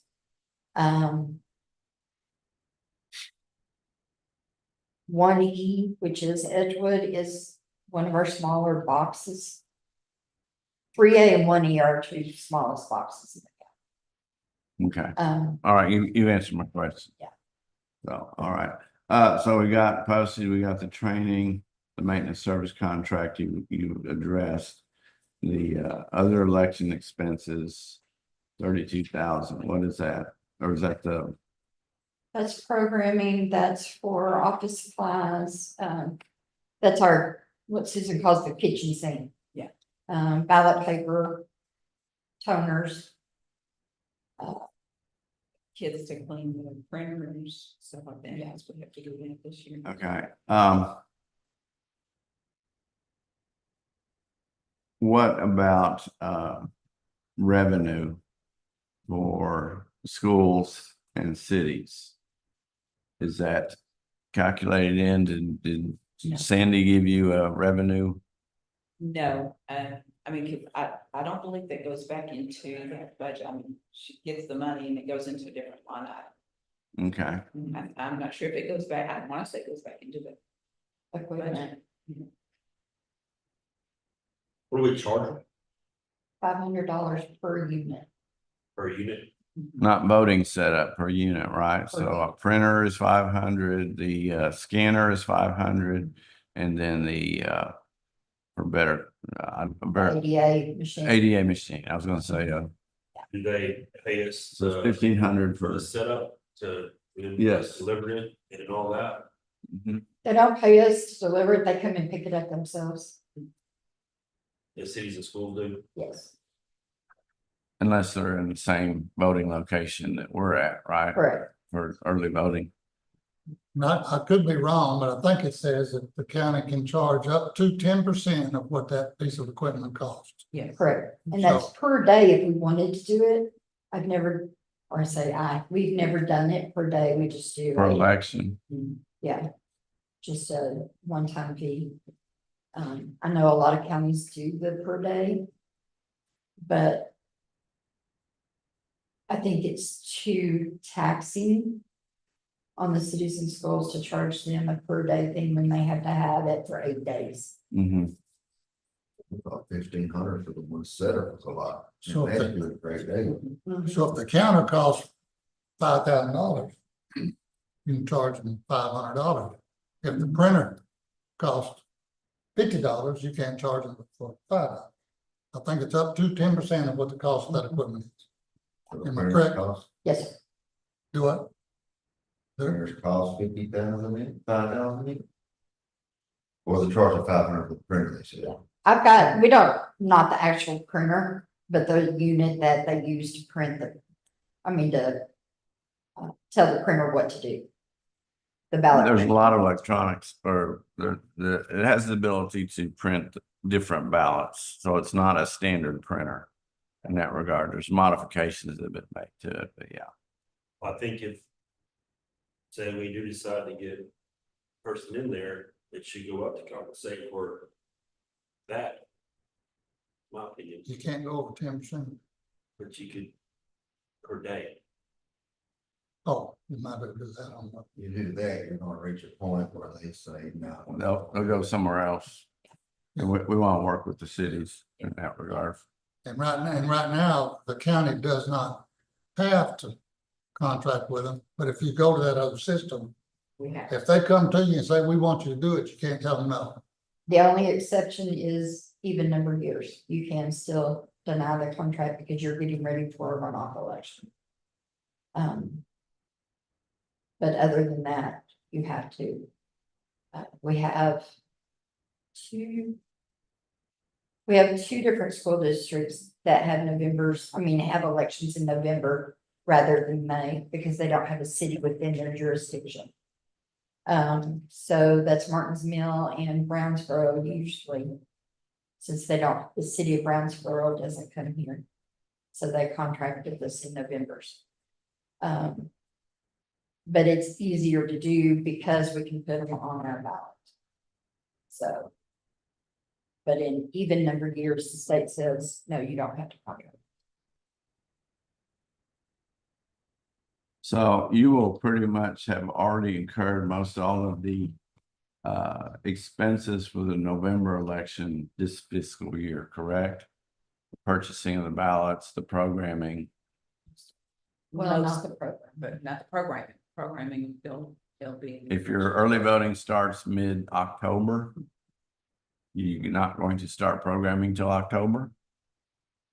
We'll send it up there. They probably won't have it back to us till the very beginning. Okay. So budget starts, the new budget starts October 1st and it may get here October 5th or 6th or something like that. Okay. Any other questions on elections? No, we're ready to go to clerk?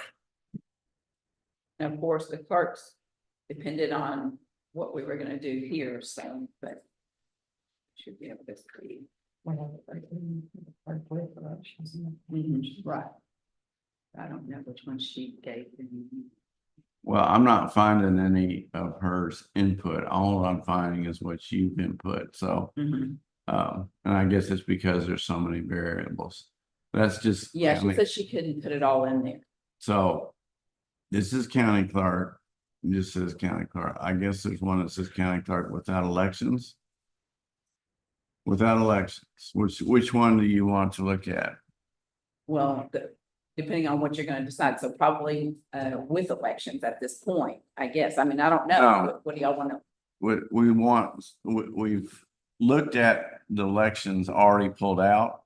So let's Okay, so look let's at look at the that. county clerk Okay. without elections.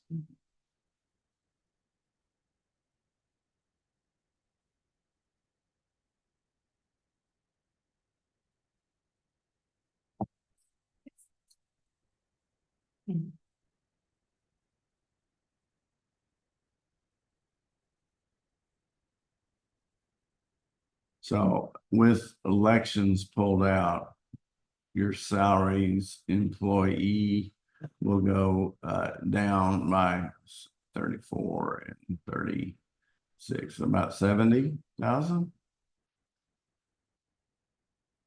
Is that correct? Or 60,000? What are you looking at? 70.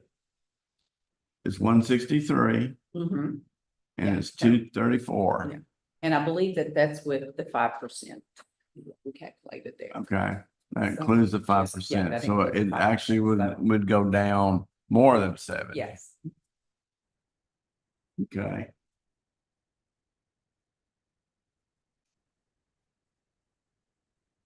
Office supplies, say, we're just go down each one.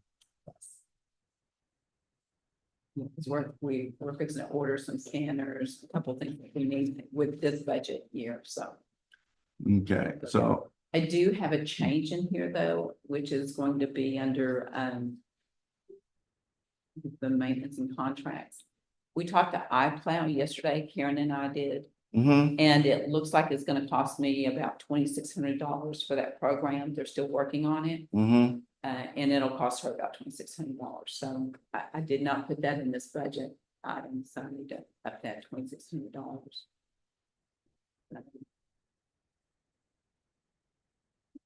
Okay, Service and contracts is 437, I think, 403, 437. But put 2,600 there. yeah, I'm just not sure if. Do you have any other software in your budget or should this go to IT?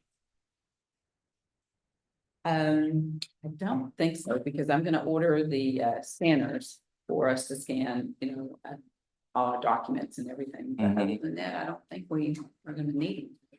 We have our laptops. We'll have to wait for Sandy to get back or before we put it in there to determine if it goes into Okay. the IT budget or into your budget.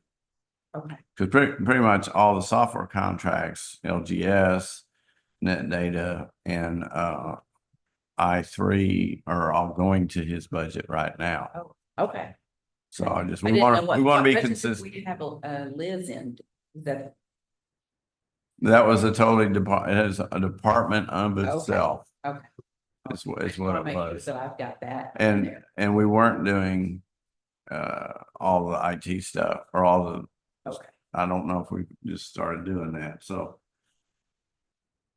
Right, okay, so on postage. Office supplies. You got, I can't read the current budget, is that 9,800? mhm. We started e-recording. And that has saved us tremendously on mail. Okay, I knew it would, I just didn't know how many people would actually do it. Mm-hmm. But our title companies are definitely e-recording, so it saves us on mailing everything back, because that was all on us. Okay, that's postage. I'm talking about office supplies. Okay. Mhm. What is in the office supply part? Just anything that the office needs. I mean, it's a part of my kitchen sink in there too, you know, because we order quite a bit of stuff. It just depends on, We've only spent 511 this year. but part of that, we'll move some of that money for, we're gonna be buying chairs. Our chairs are falling apart. Okay, well, you got 3,500 down in office equipment. That's what the chairs would fall in, not under office supplies. Okay, I was thinking office equipment was going to be more of a, but okay. I mean, I'm, believe me, I try not to spend what I don't need to.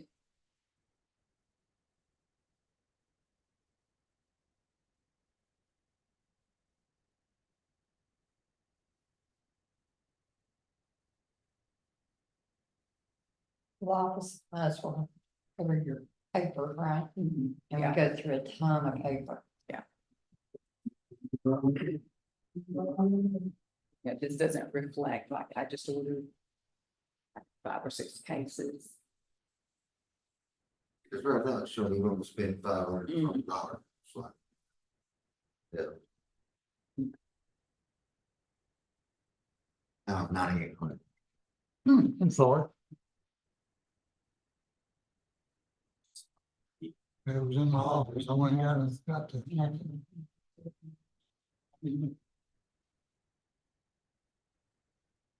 What is the Oh, dear. Savita scanning?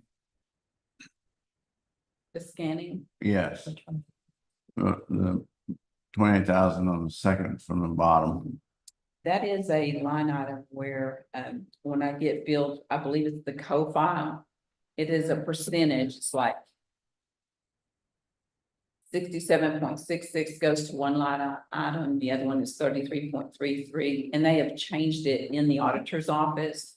We were doing it one way, now it's changed in the middle of the year or whatever, so it's partly of everything that's scanned in. Okay, in what- Tyler Technologies. Okay, scanning and Tyler Technologies.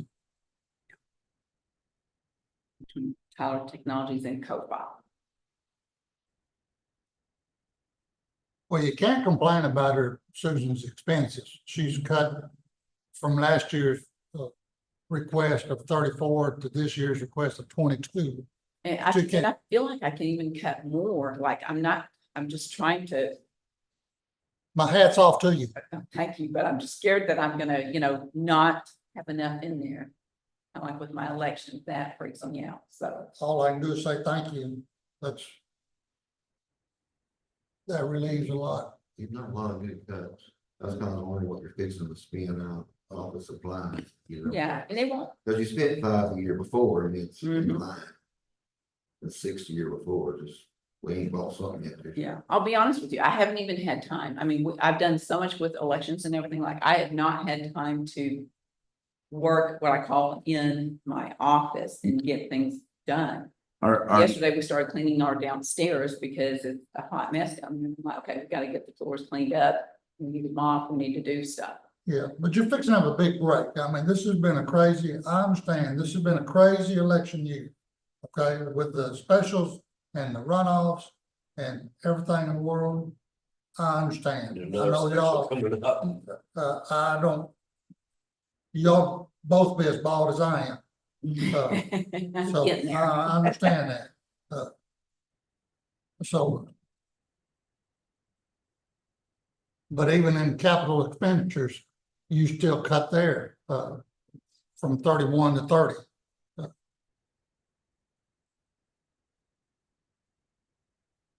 So we good with this? Yes, sir, I'm totally Okay. good. I'm totally good. All right. Very good. Okay. Thank you very much. All right, thank Thank y'all. y'all. And while you're here, if I've got it figured right on the. And there's just things that we have to think about, please understand. If I've got the salary figured right, on the. And I don't really understand it. It shows total salary going down from what it is this year. And I don't see how that could happen, but Is it overtime? no, Okay. total, just take total from the current, what we've got budgeted for this year. It is a total, I'm talking about with benefits and everything, is 490,000. And then what's got budgeted this year is 486. So I don't really understand that. So what I'm saying, it's about the same when you break it down, unless I've missed something. Here on the sheet that's without election. That would be breaking out two positions. And then I went over to elections and added that up and added that in with it. That current year, without elections is 419,000. Mhm. And elections is 71,000. You go to, the new way they're asking to do it,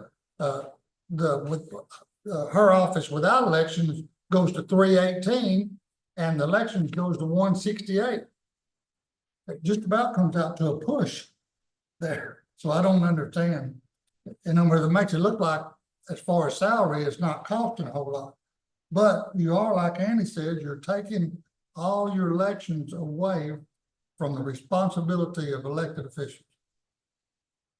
So, and I may have missed something. I just took county clerk's office.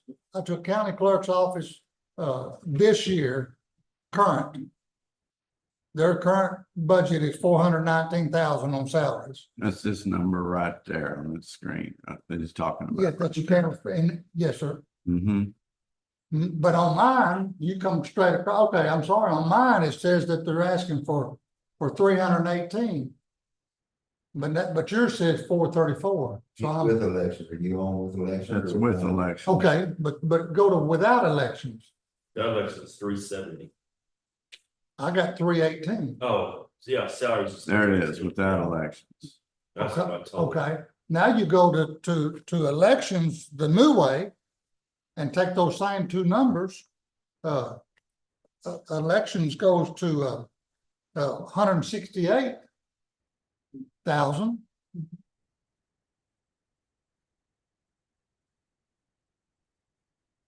From 71,000.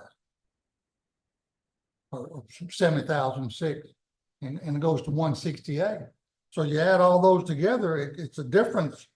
It comes up less the way they're asking to go by $4,000, and I don't. She got 4,500 on this sheet she gave us. Different. But she's trying to explain all that. Well, her extra help in that one right there, that's happened with 30,000. So that's why I don't that's why it doesn't. I think going with the election administrator is going to cost us more money. And if you add the, all I'm doing is adding the total personnel cost. If you add those together, it's the new way is $4,000 cheaper, and I don't believe that's correct. Well, part of it is you are taking away 5,500 from the staff member. The 37, it was Because it's 37. 37.5 in the county clerk's office. We were talking about moving them down to 32 in the elections office. So there's a $5,500 savings right there. The overtime will be cut by about 16,000. So you do have some savings there, and along with that, you have a difference in your Social Security, retirement, and all of that. And that's taking the two positions out of Susan's office in the county clerk without elections. Okay, you're taking two positions out of the county clerks. Okay, but there's not two positions in there. That's where it is. There is, because part of that is absorbed, part of the county or the election administrator's salary is absorbed by my current salary. So 41,000 of it is absorbed. Does that make sense? Did I say that right? So there'll be three people in the elections, No, two. Just to, just Just two. two. But the problem is that I see when it comes election time, you cannot run all these elections with two employees. And that's all you're gonna get. Right. That's That's- my problem. That's when, That's where the $7,000 is. Because you've got to remember, she's got an extra person who's doing 8 hours a day, every day, you know. I'm during talking the about, week. I'm talking about when it comes time for, when it comes, quote, when it's time to rock and roll, Crunch time. folks. Yes, sir. When it's, two people don't do it now. How's two people gonna do it when we go to election administrator? It's the prep time. It's the prep time. So the $7,000 that is gonna come out of the clerk's office or overtime, that's gonna be when we're delivering. That's that part of it. That's the portion of that. We won't have to be here after hours downstairs in Shannon's office to try to do the programming, do this, do that, because that's what we're having to do now. She's got that person that's gonna be doing it during the business hours with her. Understand that, it's still on, on election day, we'll have Susan's staff for the first at least 2 years is going to be there to help us on they election. don't have to. Do I? We don't have to. But If you get a new county clerk or something happens and you can't say ain't nothing gonna happen because look at this flag right here. I Yeah. agree. The new county clerk is to come in and say, that is not my department. Yeah. The next commissioners could sit up here and say, hey, when you call and say, we got to deliver these machines. No, we've got elections department now. Don't be calling on road and bridge to deliver your machines. It's because it's just a whole nother ballgame. That's the things we've got to all think about, not just us, all of us. And so, and if Road and Bridge is not going to assist in delivering, then we would have to hire outside help. I mean, that's what it comes down to. And technically, road and bridge elections have nothing to do with road and bridge. So He's got- technically, road and bridge funds should not be spent on elections. So, but when we go to this new deal, the commissioners are out of they're out of all the decision making. So they're probably gonna say, no, you handle it yourself, you're your own department. You see what I mean? I do, In other words, and don't have to make do, we'll figure it out. what you want, the You know, election Believe me, administrator. and she will. So so you just gotta look forward down the future of the things that come up, because it's gonna be the own department. Yeah. Don't stand alone department. So. If you do an EA, how does it remove from the elected officials? I mean, it's not directly under that elected official. You got 3 on the board. We never had no control to begin with as a board. It all fell under the county clerk. When you say you had no control, you had control. I mean, I think part of it is that a lot of, for example, with the election equipment, that was decided the year before. The year before, I believe you were in, Chad. So, you know what I'm saying? I mean, so we That's what I'm still saying. had say. Our say don't change no different from it being held in the county clerk's office versus an election administrative board. We still have the same role in place. Pretty much. We approved the money and the budget. Yes. So the elected official point of view, saying it removes from elected official control. You have 3 elected officials on the board, you just added 2 more elected officials to responsibility versus 1. And actually, it's 5 elected officials because your party chairs are Elected. elected as well. Mhm. Mhm. So actually just put it on 5 elected officials versus 1.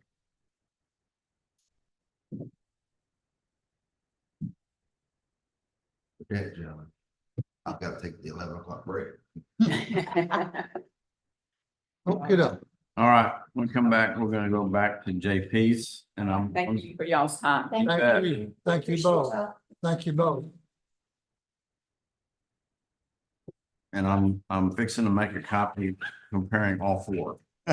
So we can review them without having to. Yes, sir. And as you go, We'll start usually. the current budgets are all very high. It's just their new request. Yeah, They kind of get all right. further out. That's what we're going to review. Careful. Yeah, and go.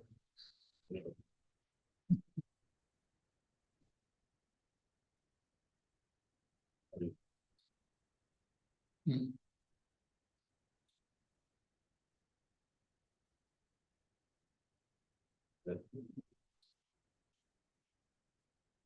Believe it or not, I would.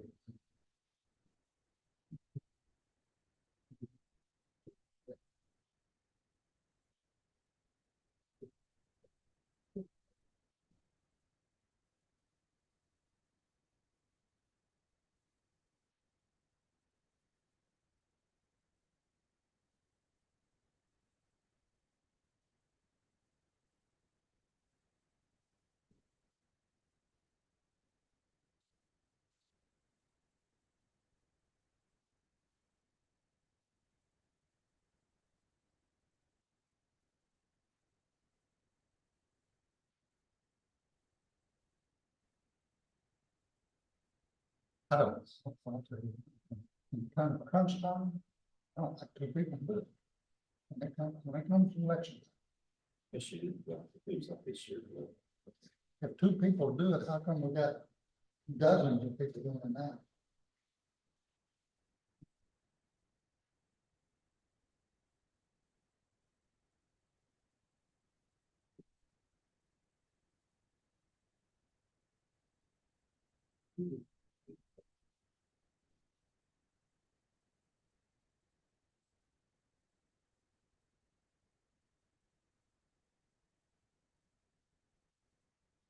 See.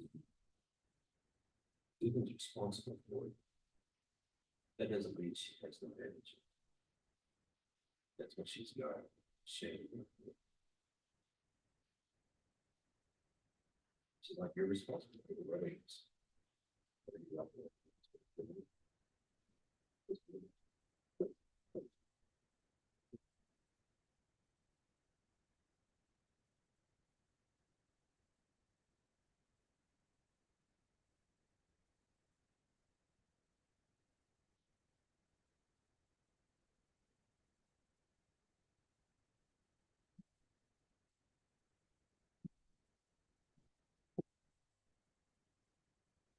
Four is not, is lower because their, benefits are not included in here. So, Oh, he was looking expenses. the four columns of the JPs. I think you've got the salary straight, I was looking at expenses. Yeah, that's what we're looking at.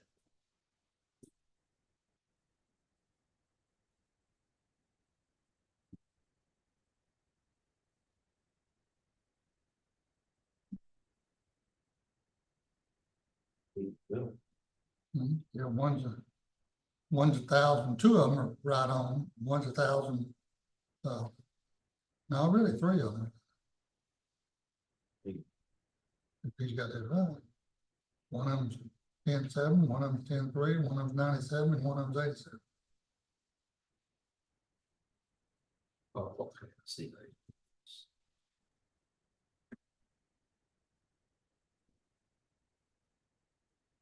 I don't know which one of these is 1, 2, 3. I know this one's 4. I know the lowest one is 4. So I assume it's 1, 2, 3, 4. No, I don't think that's right. I'll look at it. JP one is 10.750. Two.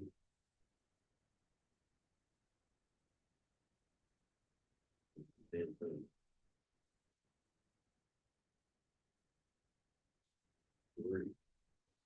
So. Oh, shit, I'm looking. 750.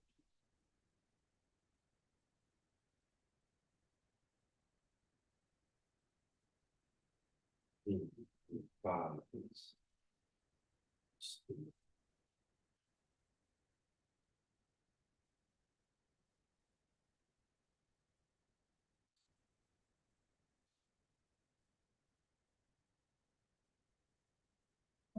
When this here is right here, it says no change is right here. It says per phone call. No changes.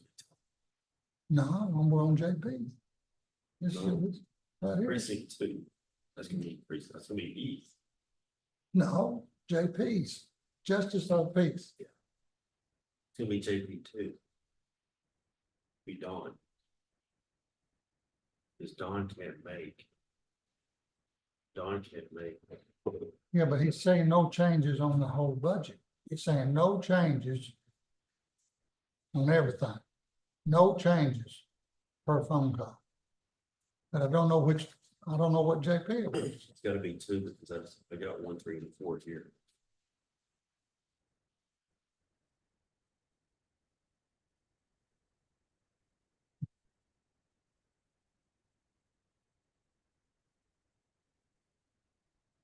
All right. You know, find out which one said no changes. I don't know which one it was. That shit's Dawn, you know that.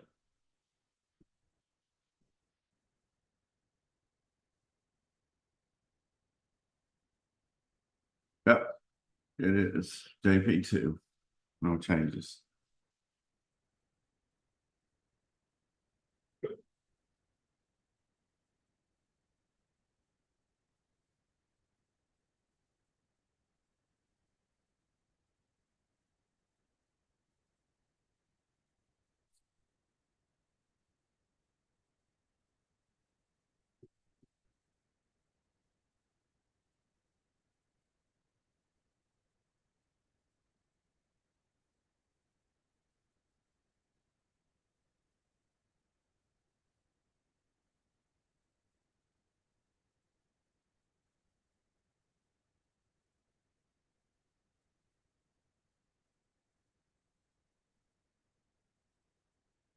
But he did. He went down $300 because of bond.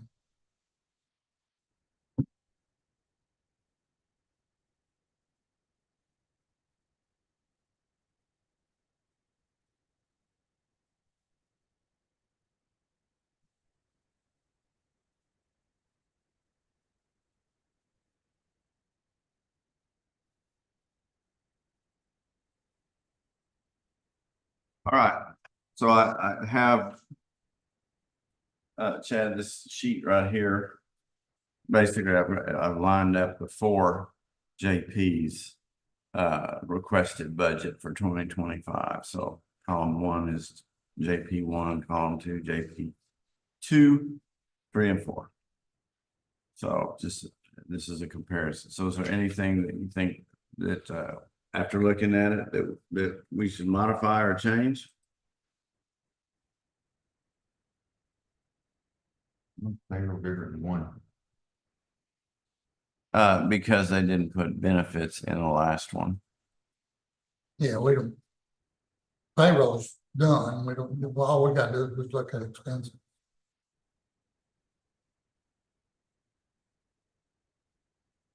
One's 3,000 contract services, which something don't, and I was looking at their deal on one. Do what now? I was looking at JP3 is lower on contract services and higher on postage.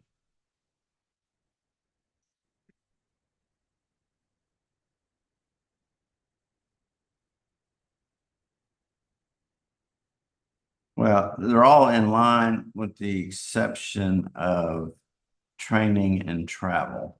Pretty much. 2. So the question is, do we want to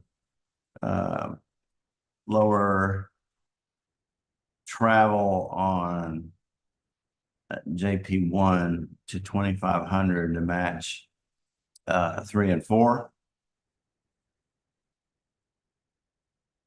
I think you lower travel 2,500 on 1, it should lower training to 2,500 on 2. Okay, Looking back at JP1's historical study of their readers. They usually this past year being you. Other than that, not clean. so travel to 2,500 on JP1, and what you said training? Training on 2 is 3,000, and everybody else is 2,500 except for Scott, he's 1,500. Okay. 2 or 2,500. Make it 2,500. All right. They should all get the same training, Right. Okay. So those are the only two changes? I think that would simplify it every year. We just did it all across the board. Yeah, Now, I understand why precinct two's travel. travel would be lower because he's just that much closer to the jail. Right, Now, his inquest may not be because they cover for each other on inquest. right. He may be going to anywhere on inquest. Like saves $1,000. It don't save, but I'll get to somewhere else. All right. Well, why don't we do, Why would postage be different? One to 1,000, one to 1,600. Well, some of that has to do with, how far that has to travel? no, it has to do with, it has to do with evictions. I don't know how to say that proper. There's Politically probably a correct. lot more rental properties in 3 Yes, sir. than 1. I don't know how to be politically correct to say that. To say evictions are different in Yes, sir. different precincts. Yes, sir. Okay, Yes, sir. that's the So best way. the more notifications go out, okay? Mhm. And what, on the contract service, didn't they all have the same services? That's, I don't really know what that's, yeah, isn't that for their, JLS, LGS. yeah, what their, You know, why is one a little bit lower than the rest? I mean, you'd think they all have the same stuff. Okay, well, let's see what, well, they all are the same except for one's $100 lower. He's taking some of that eviction money and add to it. If I'm looking at this right, they're all 1,200 except for one. Yes, well, that's why that one stuck out for me. They should have the same contract services. and all of them are like 250, well, it's been spent 270, 402 and 4. You know, I bet you they could all go to 1,000 with that ain't a problem. But I would need, Andy, on 2022, some of that probably hasn't been paid yet because 2022, they, I don't know which one I'm in, but the total price was 941 and 23, the total price was 736. I'm on JP1, by the way. yeah, well, nobody else's in 2021 and 2022 exceeded $1,000. JP4 didn't go over 1,000 past 3 years either. Nobody's gone over 1,000. And contract services, Yes, JP2 did in 22. Oh, in 23, my bad. 23. other than 1,100. 1,116 in 22 was actually.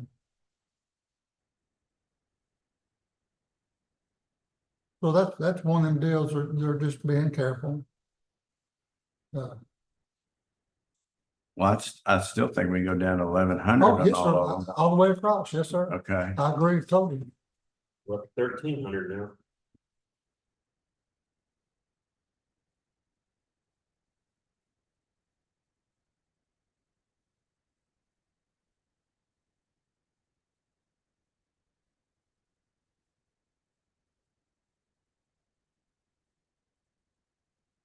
all JP's contract services to 1,100.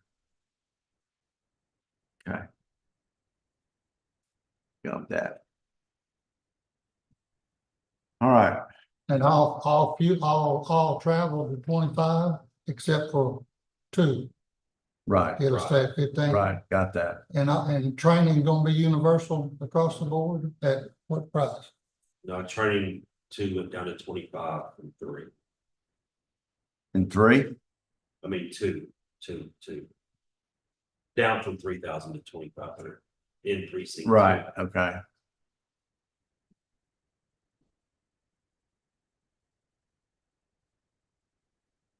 Okay, Good.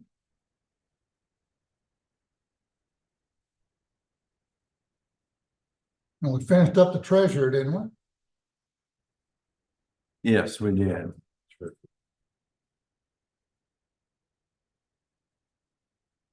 Well, y'all all good with tax collector yesterday, whatever y'all decide.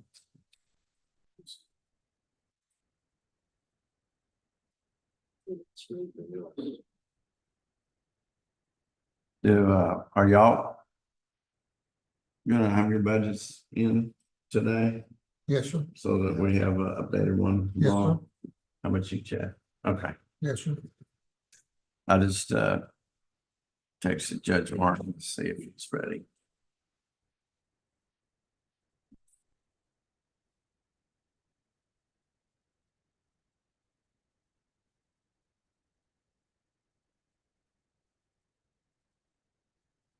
Is the library coming in? She came in yesterday. Oh, did she? Okay. Yeah, She should be good. Didn't change anything. She asked for I'm employed. yes, 20 hours up to 14 hours. Basically $1,000 a month. And again, that's one of those, we didn't commit. And when we go to the last day, we'll go down and get Sandy to give us the numbers on what each employee is gonna cost and then determine which positions we're gonna add.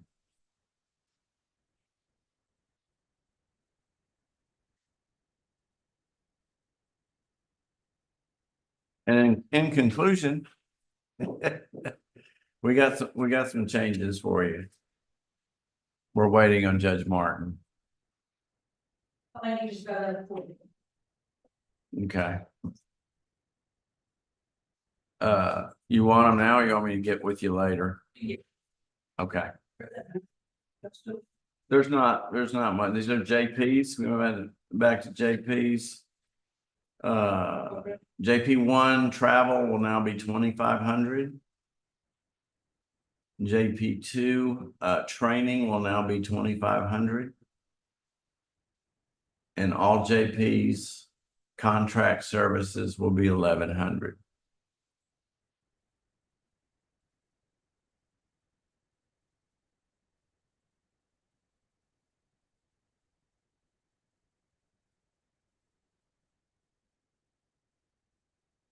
No changes to Judge Shen's. Except for the contract runs. Yes. No changes. Okay.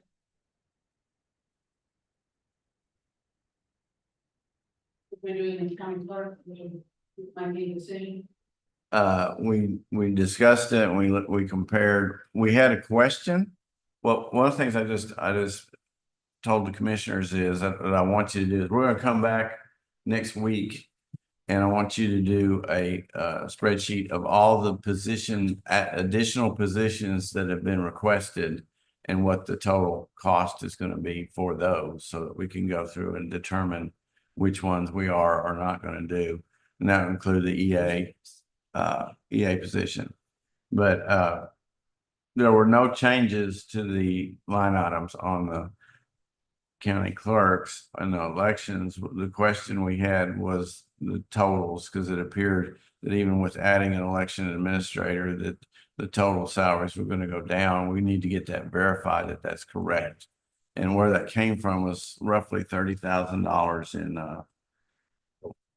overtime.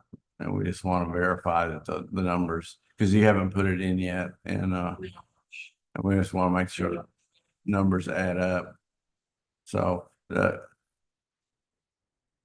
right now, I believe we were in agreement to add were we not in agreement, or were we on an election administrator? I think we're in agreement where they need some help. I think we're in limbo on how we want it to go in there. I don't know. I mean, if they're adding election administrator and we're going down in costs, that I would believe that would be beneficial.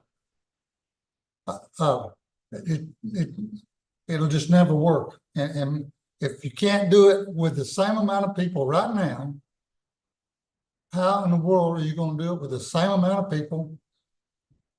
Because you're not adding any people. They're taking 2 people out of the clerk's or one No. person out of the clerk's They're adding office. one person that. No, they're adding one. It's apparently empty over there. Right. They're adding one more. She's got a clerk position that's not filled that she's giving to the elections. It's not filled, but it's budgeted for. She didn't budget for it this year, though. It makes sense now. I mean, so she's got a position over there that she hasn't filled. She's giving up that position to make it over to elections. That's the extra manpower she's saying is gonna make the difference, because they're working full time over there, so after hours and not doing their normal work. And, So did she budget? So she didn't budget for that extra. She took that extra employee off of her budget and added to the election. That's where you see it. and so my deal is if you can't fill that position now, what makes you think you're gonna be able to fill it when it's in elections? She couldn't fill it. I just don't think she tried to fill it. Okay, But you're gonna do two departments, elections and county clerk. Not a combined, it's what you're gonna do. We're gonna do it as if y'all create an election division. Correct. That may change, you know. and traditionally, all this stuff is presented to you and it all makes sense, and the next year, when you got that new department, here comes that department head and say, hey, I can't do this with one employee, I gotta have another employee. And you open that Pandora's box and here you go.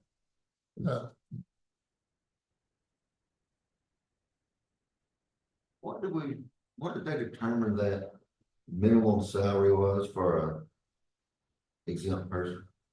58 something.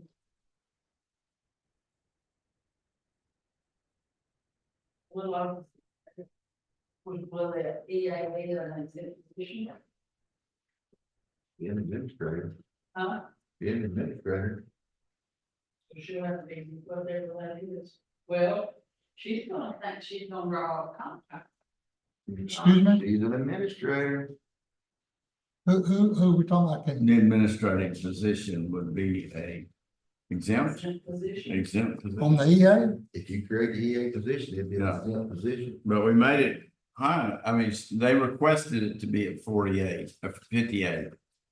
So it may already be there. I'm just looking at all the options and thoughts and hit it all, and if you did create the EA, the salary they've got falls in a range that would meet that, and then that would be a salary person, there'd be no comp or overtime for that position.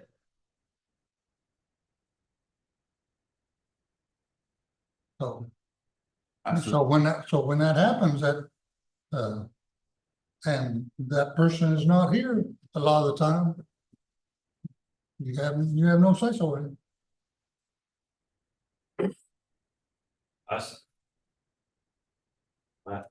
Why can't she just make that position? And why does it have to be titled EA official? Why couldn't it be? Well, that's what the judge was talking about. Why don't you get a chief deputy? Right. And they say because the duties and responsibilities would still fall on her as election. Right, but that's the responsibility to put under her. But the other person, but Shannon would be managing, it's just like, we're in charge of the roads. We manage the roads, but we have people that do it. That's how you gotta operate. How you doing? I'm doing great. Are you ready? Sorry, a little bit late. Hold on, let me get your.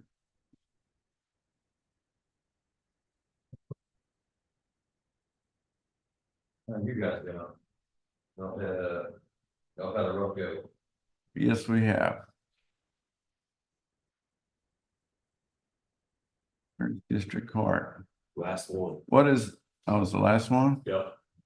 My screen doesn't go down there. All right, you can go. I can't get down there. That's the last one.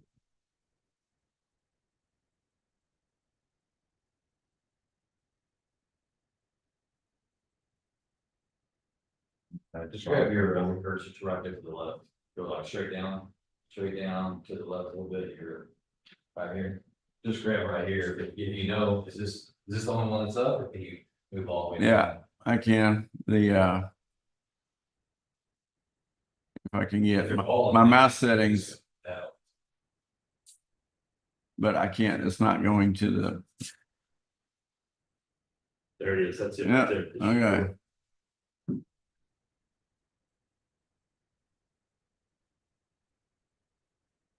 There we go. All right, I guess the best way to start off is. I didn't know that I needed to do this until Sandy had inquired about whether I'd be interested in doing it. To which I was very interested. I just didn't think that I could change up some of the accounts and things that we've had. But so in all the years previous, there's been last year I think it was 4 budget accounts. And we moved over indigent defense. And so that left me with 3 accounts, one being this 435, which is what we typically call this, the civil. And then we had 437, which is the criminal. And then we had 438, which is juvenile. So we're looking to consolidate all of those into 435. So whatever amounts were submitted on my budget in 437 and 438, I have combined those into the amounts into 435. And so you won't even need to look at, unless you just want to look at some of the historical budgets of the past years on those 2. Whatever's on these, for instance, like on 437, where it said indigent legal aid was 325. Okay, I don't find 437 and 43. Okay, and I don't know if y'all, It's where? It's in the red down here. It's in writing. That's below it. well, You gotta scroll down. Oh, there it is. There's mine.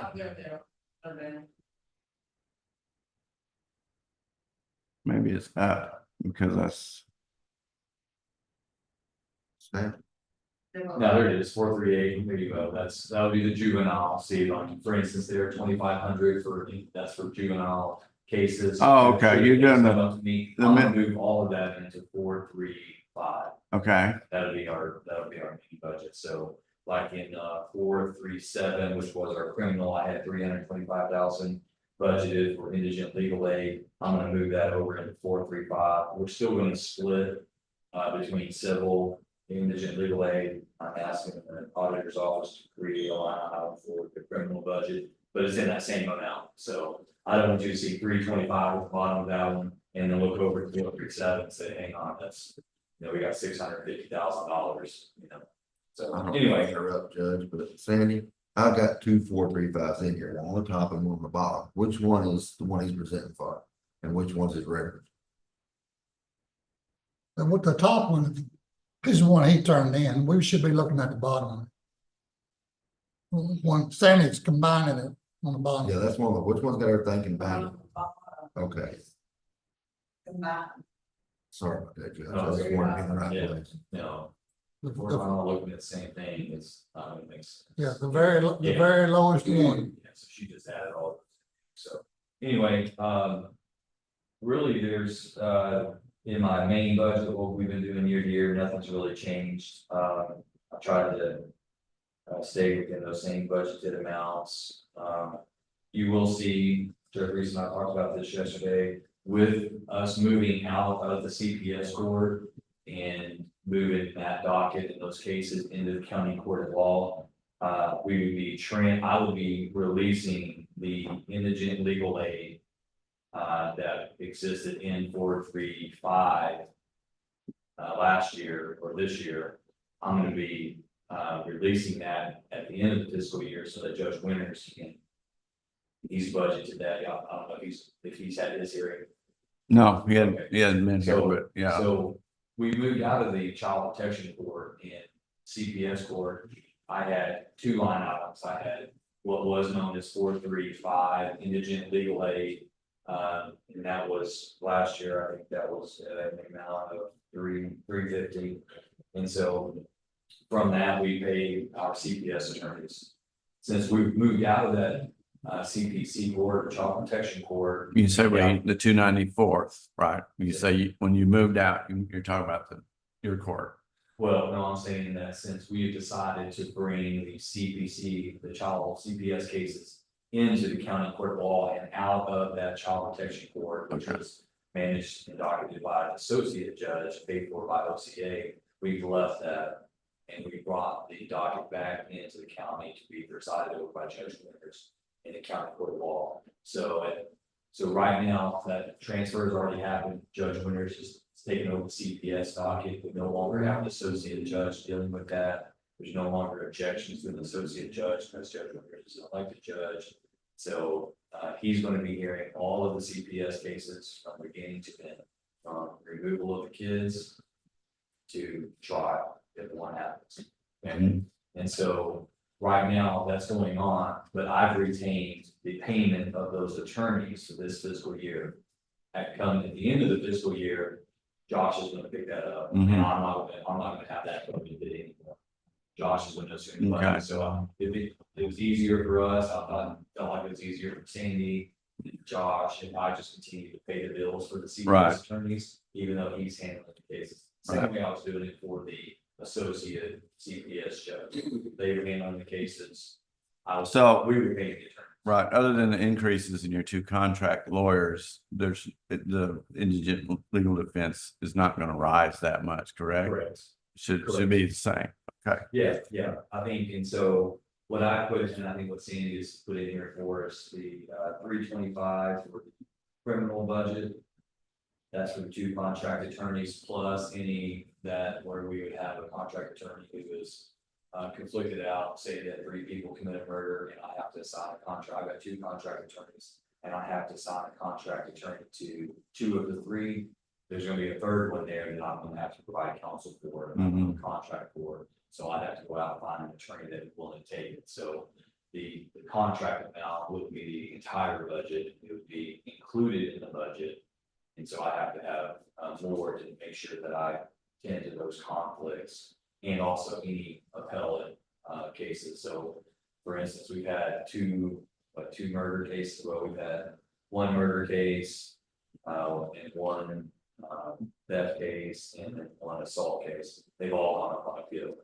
So those appeals are costing us $2,000 to $3,000 per appeal. So that's additional $6,000 that the county is paying this last month, the 2 months because of those trials and conclusion. So I've tried to budget to be able to ensure that we can pay those appellate attorneys because the contract attorneys do not, that's not in their scope of work.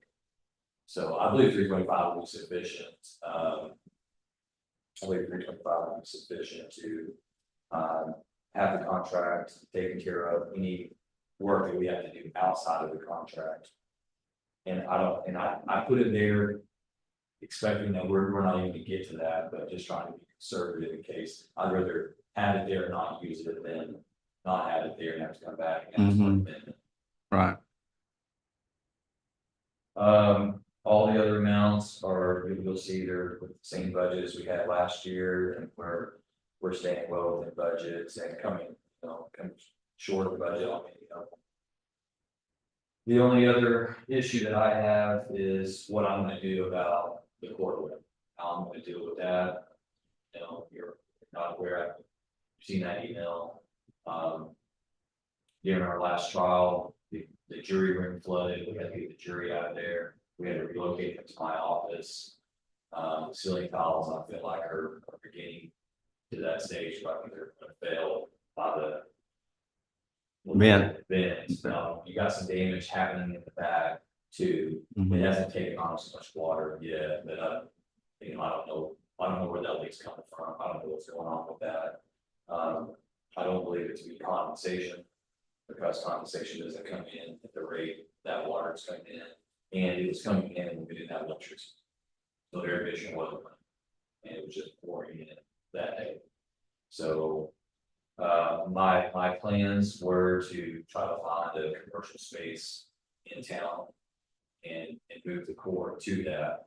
Obviously, those options are very limited, but you don't have very many commercial spaces available at the square footage that you need to house the offices and the court and the lobby, victim room, those things. So I've really looked at probably four spaces.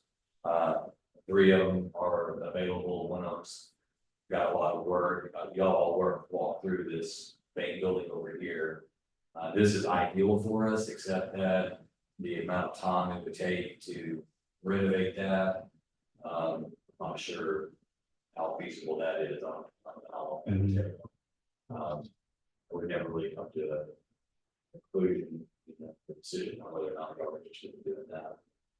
Looked at, space over at, the Greenville Shopping Center over there, across from Tractor Supply.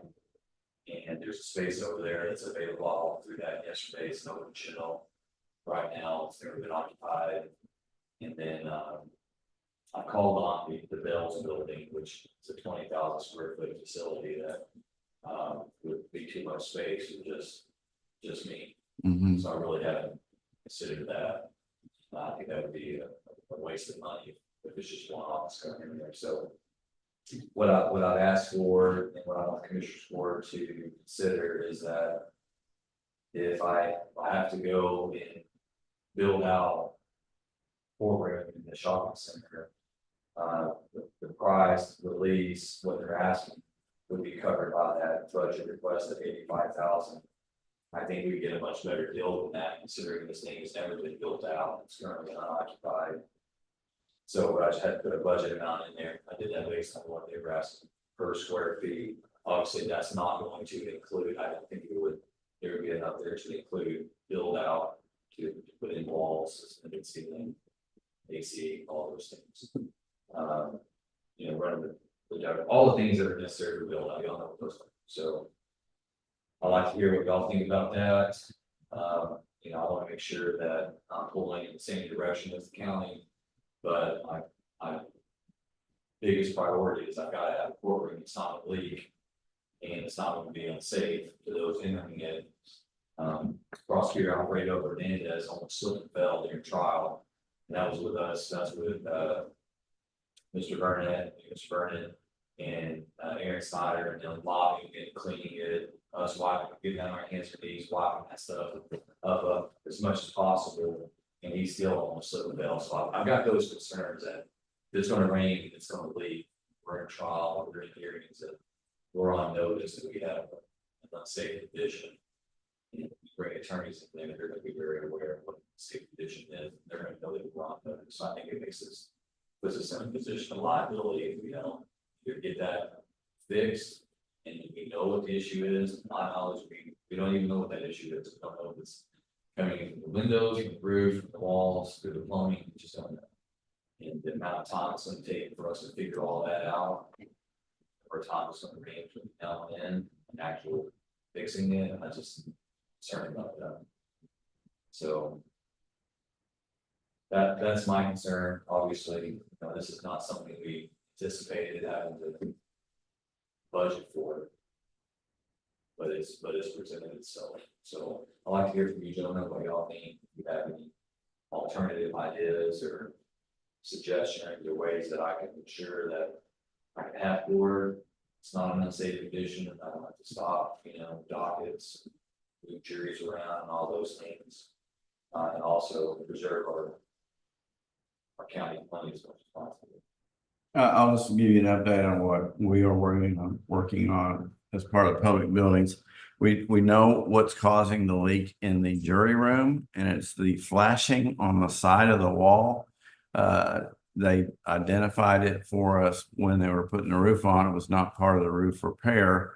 And so they are going to provide us a quote to come in and pull that off and put something on there to keep it from going down the side of the wall, which is then hitting the jury room. So that's what we got. On the other, we have water that comes in the 5th floor whenever there's these hurricane force winds or heavy rain, and somehow it gets into the pipes. We think it's water from the pipe from the 5th floor. It's getting into the drain pipes. The drain pipe goes right over the middle of the district courtroom, and so we have had plumbers come out, and pretty much the local plumbers are lost as far as what to do. So I'm going to contact a mechanical engineer that is worked on historical buildings, and have them come in and look at it and try to identify where the leak is occurring on that pipe, and some other work that to need to be done, and possibly relocate the drain pipes from over the center. And there is potential too that the water around the duct is condensation from the times when it's very humid. And because that air conditioning ductwork is not real efficient. And so I'll have the mechanical engineer look at that too. So that is what we're doing on our side to try to correct the problems. So. I disagree with the condensation because if that were the fact, those tiles would have been destroyed and damaged like that over the number of years that this air conditioning system. It's never been insulated, and that would have been a reoccurring problem. That's never been a situation until we had our flooding last year. So and the amount, we've seen condensation and the amount of water that comes in. It's traveling on the ductwork and it's coming down to the vent, but you can't convince me that that's condensation. Right. Well, last year we did have condensation coming out of the back duct. No, I'm not saying that you don't have condensation, but I'm saying the damage that you see there is not the result. It's a combination. Yes, it's a combination. That's what I'll get a mechanical engineer to try to identify where these issues are. So that's, and we'll do that next week sometime, try to contract somebody to come up.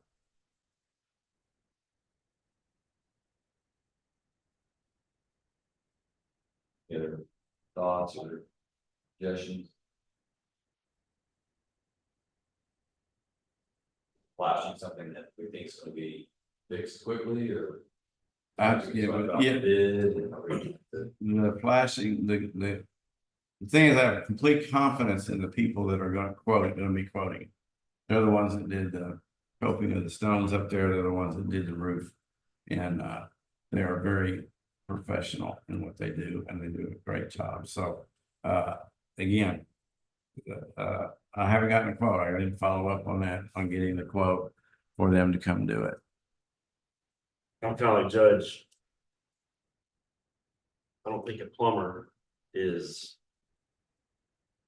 I don't know how to say this. A plumber may not be qualified to fix that. We need somebody with specialty expertise, which he says is getting in to get it fixed. Right. He should be able to fix it. And whatever it costs, it's gonna cost, but this, what you have, Chris, $85,000, that'd be a yearly deal. It may say it costs $85,000 to fix it. It's a one-time deal. Yeah, no, I agree. But my concern is that I faced this last year and I was out of that courtroom for 6 months. And all of those issues were present then, those issues were not addressed. So I just don't have the confidence that we're gonna fix it again and not have that same issue, or realize, hey, it's something different. It's just the repetitive nature of having to. I'll be honest with you, Jim, it's quite embarrassing. Embarrassing. You score and it's raining in the courtroom, you're collecting it, it's hitting your jurors in the head while they're sitting in there trying to listen to 25 live case. And I guess literally dripping on their heads. I mean, Do we need to get some umbrellas? We joked about that. Did you? We give one lady, dripping on her head, and so. I guess what I really need is just, I need assurance. You need some help. You need some help. I understand. Yeah, I need some help. I just wanna have confidence that we are able to isolate what the issue is. All right. And that we get it fixed, because if not, then I just feel like I don't want to be a traveling approach. And I know the other issue that we had was asbestos. We had that litigation for that really prolonged that. If they're gonna have to repair those ceiling tiles and any of the plaster above it, we're gonna be back in the same situation of shutting down scissor lifts, doing all that. That's gonna take time. I'm not saying we can't do that. I just need some assurance that I can the building's gonna be sound, not have to worry about where it's gonna bleed, where I gotta stop, where I gotta shut up with a sign, we can't walk. In hindsight 2020, we should have done this. We're going to do 2 years ago. Or however long it's been, Okay. whatever. That's water on the bridge. And so I guess on salaries, my understanding is that we are shooting for the 5%. They already approved that, we talked about it, good. Just on behalf of my employee, they appreciate that, I just want to tell you all. That they are very appreciative of that and understand what what that means, and they're just very appreciative, so that, as they want. So. Well, there's no other questions, I'll give you some time back, go get the lunch. No other questions? I don't have any questions, do y'all? No, sir. Appreciate what y'all do. All right, thank you. Thanks. All right, y'all have anything else? Anything we need to wrap up on what we've talked about today? All right, then I'm going to end this meeting at 11:54. And tomorrow we have Road and Bridge. Where and then at 11 o'clock tomorrow, we have FEMA discussions about what needs to be done, I believe. So I've asked them to come in, the head honchos to come in and kind of go over what Vicky's been talking about. Okay. All right. Meeting Tomorrow, the deadline for all that, deadline for what? submitting all the things. 22nd. 22nd of June. All right, there may be another date. I'm not sure about that. I thought it was the 22nd. It is the 22nd right now. Outside I've seen- possibility might be extended. I've seen, July too, but again, I just let somebody else. That's our deadline, because then FEMA has to do some things. They have to have time to meet their deadline. But it is possible that it might get extended. That's why I was thinking tomorrow was ours, gave them, we could get there 22nd. She wanted it in tomorrow, but it wasn't. Required, she wants to do this, supposed to get it. Well, the PSTAT stuff, it should all be in by tomorrow. We got a lot of other stuff to do.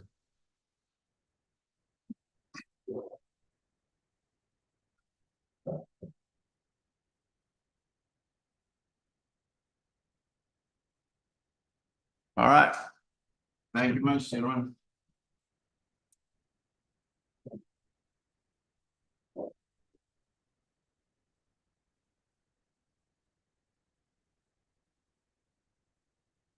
But you want to get, what you want me to look down on salaries? Send me an email or I will try. visit with me, whichever. I'll start using all of them. Along with all of the positions. Yes. Hold on, let me end this.